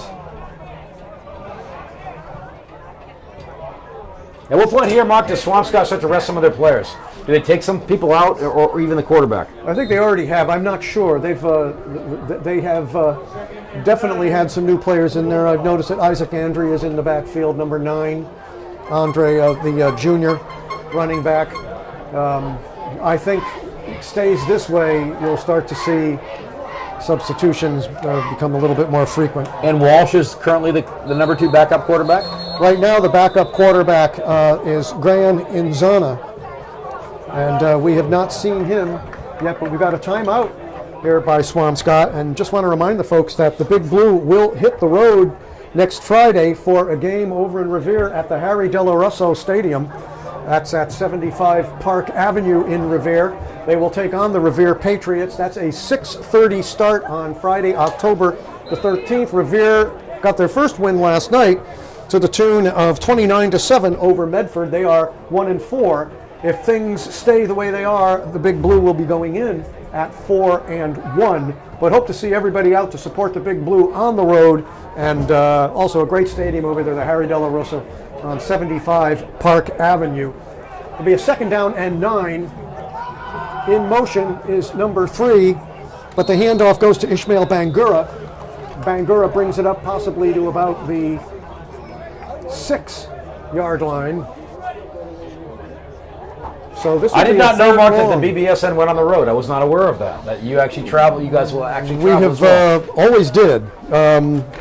It's if convenient, but we always did. We did every game. You know, for Big Blue football, went on the road for girls basketball, boys basketball, girls soccer, boys soccer. Baseball we would only do here. Baseball was tough because, you know, the way the stadium is set up here at Blocksidge, it's hard to get a riser that could cover it in time. And I think we put a camera once up on the screen. And 1 second, number 1 with the ball. Or was that Prince Brown on the carry, and brings it up for a 4th down. But we put a camera up once and we affixed it over on the back end. The foul ball knocked it off. Knocked it off? Yeah. Took you right off the air? Took it. Yeah, that was it. That was it. We made it to the 3rd inning. But the best, though, was when the camera fogged up over at the swimming meet. Yes, that will happen in swim meets. Number 14, Jake McIntyre, ready to receive the punt from, excuse me, number 3, Ski Gaston. Excuse me. Clock running down, and I believe that they are just going to let it run down. We're under 10 seconds. Snap comes back to Gaston. Punt is an end over end. Bounces. McIntyre just lets it roll. Goes into Big Blue territory, and Swampscott will take over on their own 46-yard line as we get set to go into 4th period action at the end of 3. Lynn English 29, Swampscott nothing. English started the scoring. 1 minute and 50 left to go in the 1st period on a 3-yard jump by Ishmael Bangura. He also got the 2 points, made it 8-0 at the 4:19 mark of the 2nd period. Avellino made it. Avellino made it 14-0 on a pass from Maddie Severance. Prince Brown would haul in a 35-yard touchdown pass with a curly kick, making it 22-0.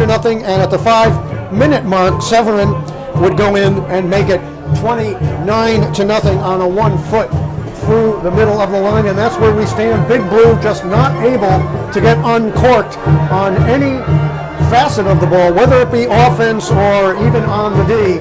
And for a very simplistic formation, Lynn English has wreaked havoc here today, Doug. Marc, although Swampscott's been on a high for weeks, this team has been rolling over people. And it's a wake-up call for everybody to realize that, now we're a regular team. We're back in the game again, and Frary bottled up. I'm sure it'll be a tough week of practice, and back at it again. Brought down by number 73, Emil Rossi.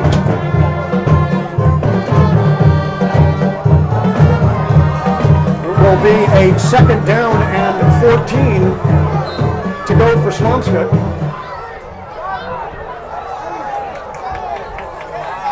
Coming out of the huddle is Jake Bartram. Bottom of your screens, Kata Spotty, along with McIntyre. January in the backfield. Frary back to pass, fakes left, looks, wants a bomb, throws it deep, and out of bounds intended for number 1, Lucas Cody, guarded very nicely by number 2, Tyshawn Anderson, as well as number 11, Prince Brown. So both Anderson and Brown team up 2-on-1 to Cody, and the ball out of bounds. It will be a third down and 14 for the Big Blue. He's double covered there, Mark, and it's been the same pass all day long. Sideline, down the line. They got to try something over the middle here. One would hope that if someone's double covered, someone else got to be open. There always is. January in the backfield. Surveying the territory is Frary on a 3rd and 14. Frary back to pass. Looking, trying to find someone. Throws it deep. Out in, got number 14, McIntyre. McIntyre off to the races. McIntyre down to the 5-yard line. Brought down by number 11, Prince Brown, along with number 11, Prince Brown, along with number 2, Tyshawn Anderson. So the Big Blue as close as they can get on the 5-yard line. It is first down and goal to go into the game. In the backfield is into the game for the Big Blue. Into the backfield is January. Split out, Cody Tashawa. On the bottom of your screen is McIntyre, along with number 3, Ariaki, on a first down and goal to go for the Big Blue. Handoff goes to January. He goes nowhere. Back to the line of scrimmage, bottled up by number 9, Isaac Ramirez, along with number 64, Andrew Blass. That will be a second and goal again from the 5-yard line, Doug. Mark, the Lynn coaches are smiling because they're wondering, like we are, how you score 30 points in 9 minutes. We want to get a yes, sir, out of Doug Sutherland today, It's so coming. we need a touchdown. It's coming. Passes into the end zone, incomplete, You may not get a yes, sir, intended today. for number 1, Luke Cody, guarded by number 4, Matty Severance. It'll bring up a 3rd and goal. Can I say yes, sir, on a field goal? That Winthrop game, Mike Johnson was yes, sir, and all over the place. That's your call to arms. For you not to be able to do it would be a shame. Shout out to Mike Johnson in Tampa. We miss him. Hope he's doing well. Parent weekend. Oh, I'm sure they're having University a great time. of Tampa. I'm sure they're having a great having time. a fabulous time. Third down and goal to go. In the backfield is January. Split up top, number 1 and 2, Cody Tashawa. On the bottom is McIntyre on a 3rd and goal. From the 5, back to passes Frary. Frary looking, trying to find someone in the end zone. Overthrown. Flag on the play. It'll be interference on Prince Brown. Interference on number 2, Emil Tashawa. That will make it a first down and bring it to about the 1-foot line. So Prince Brown getting tagged for an interference call on Tashawa. So the Big Blue breathe a breath of life, and of course, again, to be able to hear the yes, sir. I believe it's coming. I'd be shocked if it's not. They are waiting with bated breath.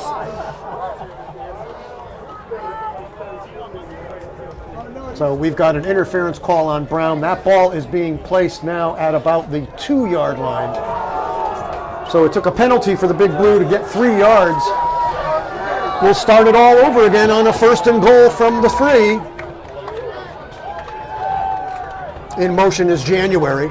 Barking out the signals is Frary. Frary looking on a keeper, goes, crashes, maybe gets to the 2, but not before he is bottled up by number 73, Emil Rossi.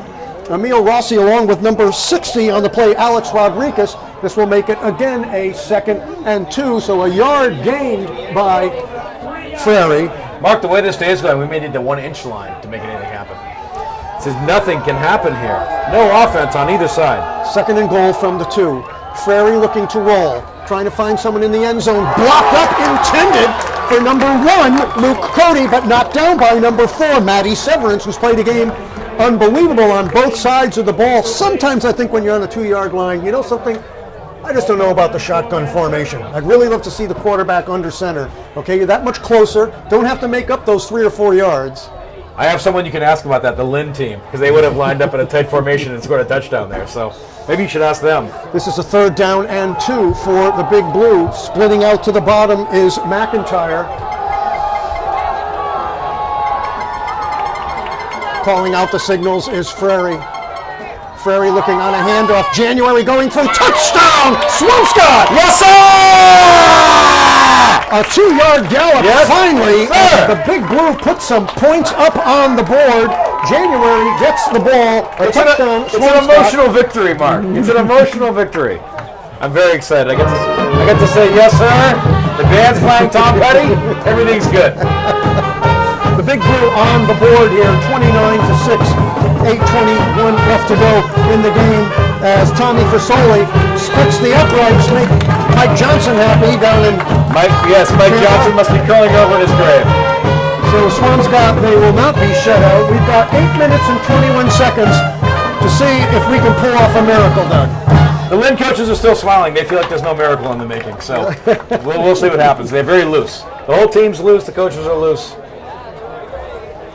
Well, it is a very different sort of outcome that is taking shape here for the Big Blue. Not something that was expected by a lot of folks. When I was reading the Herald yesterday, Danny V was pretty much, saying as far as the prediction, he was going with Swampscott. A lot of the folks, on high school game days, going with Swampscott.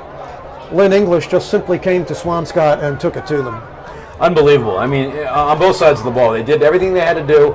They controlled the clock. They ran the ball. Nothing special, right? 2 or 3 nice pass plays, which really made a difference. Certainly the one before the half made a huge difference. But they did what they had to do. And I think they're going to be a good team this year. Kicking off the ball is number 8, Tom Frazzoli. And it's a squibbler, and it goes right into the hands of, if we can just get that number, of number 53, of course. Who else? Number 53, Jake Miller. Miller, the senior, played a great game at linebacker, also on the offensive line. So English will take over unless we are kicking it again. It's hard to say. Oh, there's flags on the play. Pardon me. So with the flag on the play, this thing will be marked off either way, one way or the other. And I believe that it's going to go, I want to say it's going against the Big Blue. So it's a 5-yarder. It will put English into Swampscott territory at the 46-yard line. Mark, you talked earlier about Tom Petty, and I grew up in Central Florida and followed him far before. He was from Gainesville. He was from Gainesville. I grew up in Orlando, but what a loss. What a great guy. Scampering onto the outside is Ishmael Bangura. Bangura cutting, looking for another hole, finally being brought down by number 3, Jonathan Oriaki, but not before. Ishmael ends up getting a first down, bringing it further into Big Blue territory. Ball being put down on the 33-yard line. No, an incredible loss, Tom Petty. What I loved about Petty, too, was the type of instruments that he chose to play. He played Vox guitars, Rickenbacker guitars, and to me, when they first came out, they sounded like a modern version of the Byrds. Exactly, and they were really inspired by them, and that 12-string Rickenbacker really, that sound you can't replicate. No one does it anymore. And that tour, when they backed Bob Dylan, was just sensational. Unbelievable. And then, of course, that super group with George Harrison, Bob Dylan, Roy Orbison, the Traveling Wilburys. Handoff to number 3, Ski Gaston. Gaston scampers to the outside. He's got a first down and more, being knocked out by number 24, Russ Hopkins, but not before what looks to be another first down is achieved on the part of English. Mark, Gaston must have 100 yards today. He's run the ball easily. 20 or 30 times. So the ball on the 21-yard line. Again, knocking on the door are the Fighting Bulldogs from Lynn English. They already have 29 on the board. They are looking for more. Swampscott just scored 8:21 in the 4th period. Dylan January on a 2-yard crash through the line. The only points that Swampscott could amass today so far with 7 left to go in this one. Breaking out onto the huddle, number 64, Andy Blass, on a first down and 10. In motion, the ball comes to number 22, Miguel Ramos. Ramos being knocked down by number 55 of the Big Blue, Alex Sheehan, along with number 16, Graham Inzana. It will be a second down and 9 on a 1-yard gain. This is all about bragging rights now, Mark. You got to stop them here. It doesn't. The game doesn't matter anymore. You simply can't have them put another 7 up. Of course, Bobby Serino's philosophy, which I can understand, you don't look back, you don't look ahead. Right now they're playing this game. Once it's over, then you start to think about Revere. Exactly. But so far, I don't think they're going back or they're going forward. It's just here and now. Of course, that is the way to do it. That's how you play football. This will be a second down and 9. Severance bringing them out. Number 8 in the backfield is Ishmael Bangura. He goes in motion, gets the ball, bangs off on a nice move. And a nice stopping tackle made on the play. We can just get, couldn't get his number. I want to say it might have been number 55, Alex Sheehan. And he disappeared into a pile of blue, and I never got the number. Big pile of blue, straight into it. It'll be third down and 2 with 5.5 left to go in the game. The crowd's staying around here, Mark. Everyone's hanging around and enjoying the end. Why wouldn't you at a field like this? Why wouldn't you on a day like this? Right. Again, like I say, it's out, you're outdoors, it's family, friends, it's the Big Blue, and you and the Big Blue Sports Network carrying all the action of today's games. Severance calling out the signals. Again, it goes to Ishmael Bangura. Bangura just dragging everybody along down to about the 5-yard line. It will be a first down and goal, Doug. They are knocking on the door again. I'm not saying yes, sir, if they score, by the way. That'd be considered trade. But I don't want them to score. This is scoring into the 30s is not what we need to have happen here. Coming out of the game, number 67, Jordan Garcia. And Severance coming in with the play. Clock is winding down. I have to say at this point, not too soon for the Big Blue. So it's a first down and about 6 to go. Ball quickly now comes over to number 8. Nothing there. Ishmael Bangura, and he is brought down by number 16, Graham Inzana, along with number 34, Dom Kataspati. It will be a second down, and again, no gain. Second down, about 7.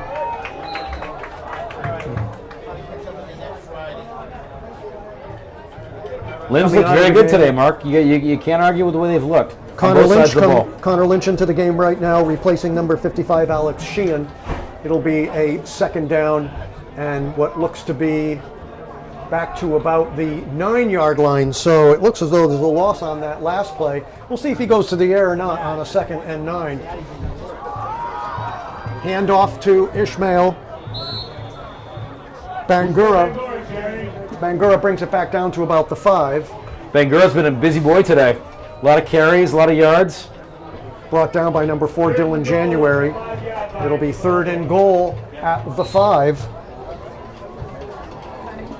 3.5 left to go in this one. Clock starting to wind down. But we've got a timeout on the field with 3.5 left to go in this. Looks like an injury timeout. It is. Number 50 for the Big Blue is Quest Tyler Lacey, is hobbling off the field, and there's Kelsey, who will take care of him.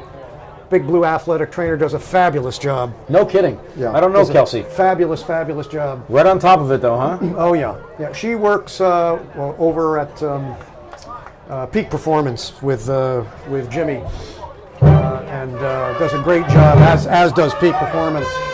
This will be a third down and 5. In motion, number 8, Ishmael Bangura trying to turn a corner, but he does and gets in. A couple of missed tackles there on the part of number 24, Russ Hopkins, as well as 16, Graham Inzana. And that lets number 8, Ishmael Bangura, into the end zone to make it 35-7 at the 2:58 mark. Shook off 2 tackles and walked into that insult to injury. And now things are getting ugly. 35-7. Big Blue finding themselves now on the downside of a score that cannot wait to get out of this one. back for the extra point, number 5, Devin Curley, to hold number 1, Matty's Fowler. Ball is down. Splitting the uprights again is Curley. Let's make it 36 for English, 7 for the Big Blue, with just under 3 minutes left to go in this one. And as Kenny Rogers says, the best thing you can hope for is to die in your sleep. I remember Dandy Don Meredith of the Monday Night Football when the party's over. Yeah. He used to start singing. It was a long time. Back to receive for the Big Blue, number 2, Emmanuel Tashaw, along with number 14, Jake McIntyre, number 5, Devon Curley, getting set to kick it off. English came to town today. They scored early and often, making it 36-7. They will go to 5-0. The Big Blue will drop to 4-1. Importantly, it will be English that will take the top seat on the Northeastern Conference South. When you're talking Super Bowl, things of that sort, that's huge.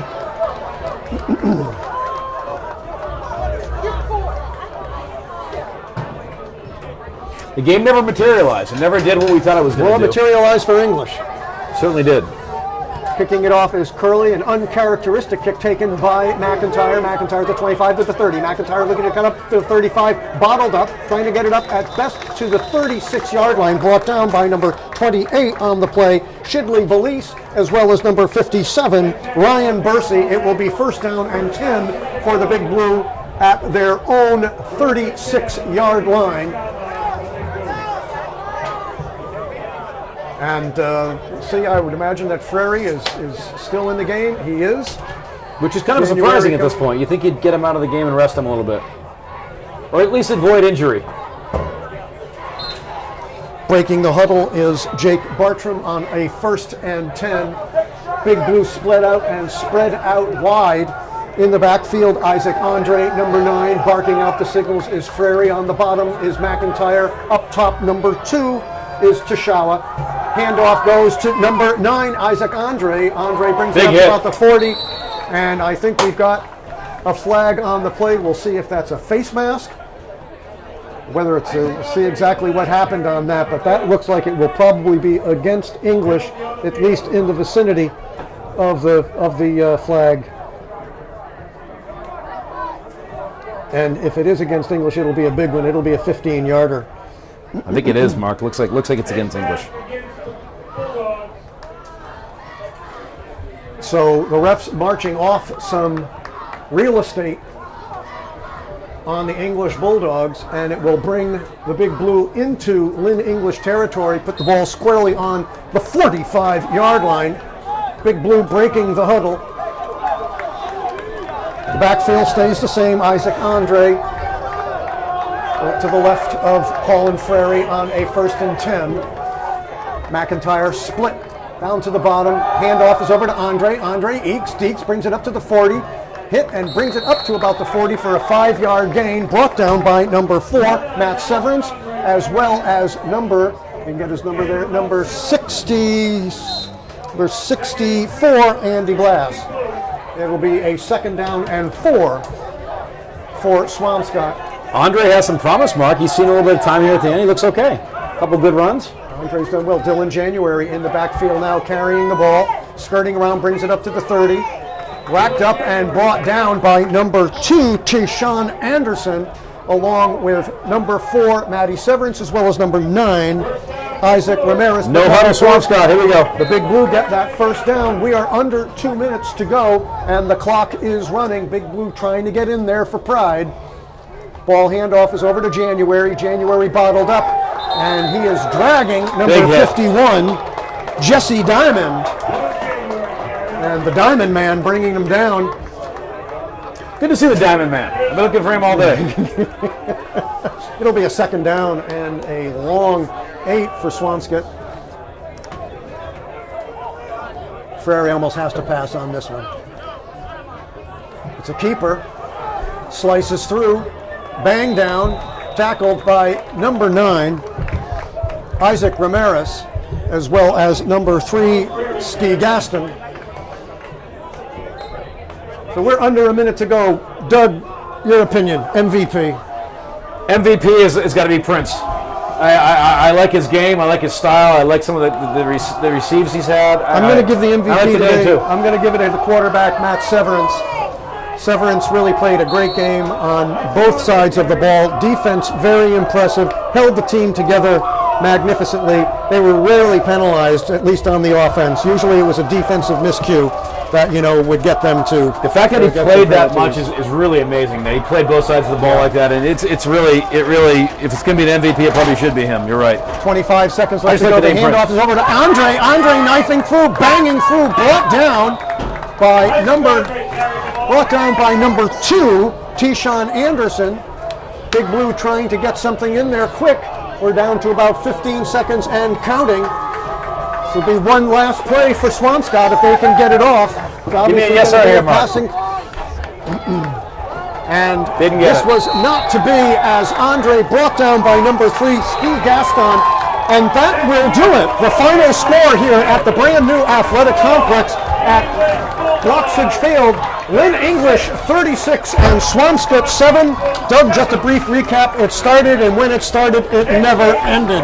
It never ended. It was an amazing game. It was fun to watch. I'm glad to be here. I'm privileged to be part of the team. Absolutely. And, thank you for what you guys do. It really No makes a problem. difference. Well, thank you for being here. You are part of the team. Yeah, I was from the talking to people beginning. earlier, and they said that kids at college and uncles and aunts. It's great for them to see it. So what you guys are doing is great. It all started in the beginning of the second period at 1:50 when number 8 Ishmael Bangura went in, got the 2 points, made it 8-0. It was then that Matt Severance hit Juan Avellino for a 19-yarder at the 4:19 mark left in the half, made it 14-0. Then the Prince Brown with a 39-yard strike from Severance, and then the kick. And Kelsey made it 22-0. Severance would go in on a quarterback keeper, make it 28-0. Once again, at 2:58 left to go in the game, Ishmael Baranga would go in from 5 yards. That's all she wrote for them, 36-0. Swampscott would go in at 8:21 as Dylan January brought the ball in from a 2-yard run. But that's all she wrote here from Blocksidge Field. Doug, it was a pleasure having you, and look forward to maybe we will do another one down the road. We just get another microphone and the 3 of us, and we could definitely have some fun. But this one is a wrap. The final score, English 36, Swampscott 7. For Doug Sutherland, Big Cat Ethan Runstadler, this is Marc McHugh on the Big Blue Sports Network saying good night, everybody.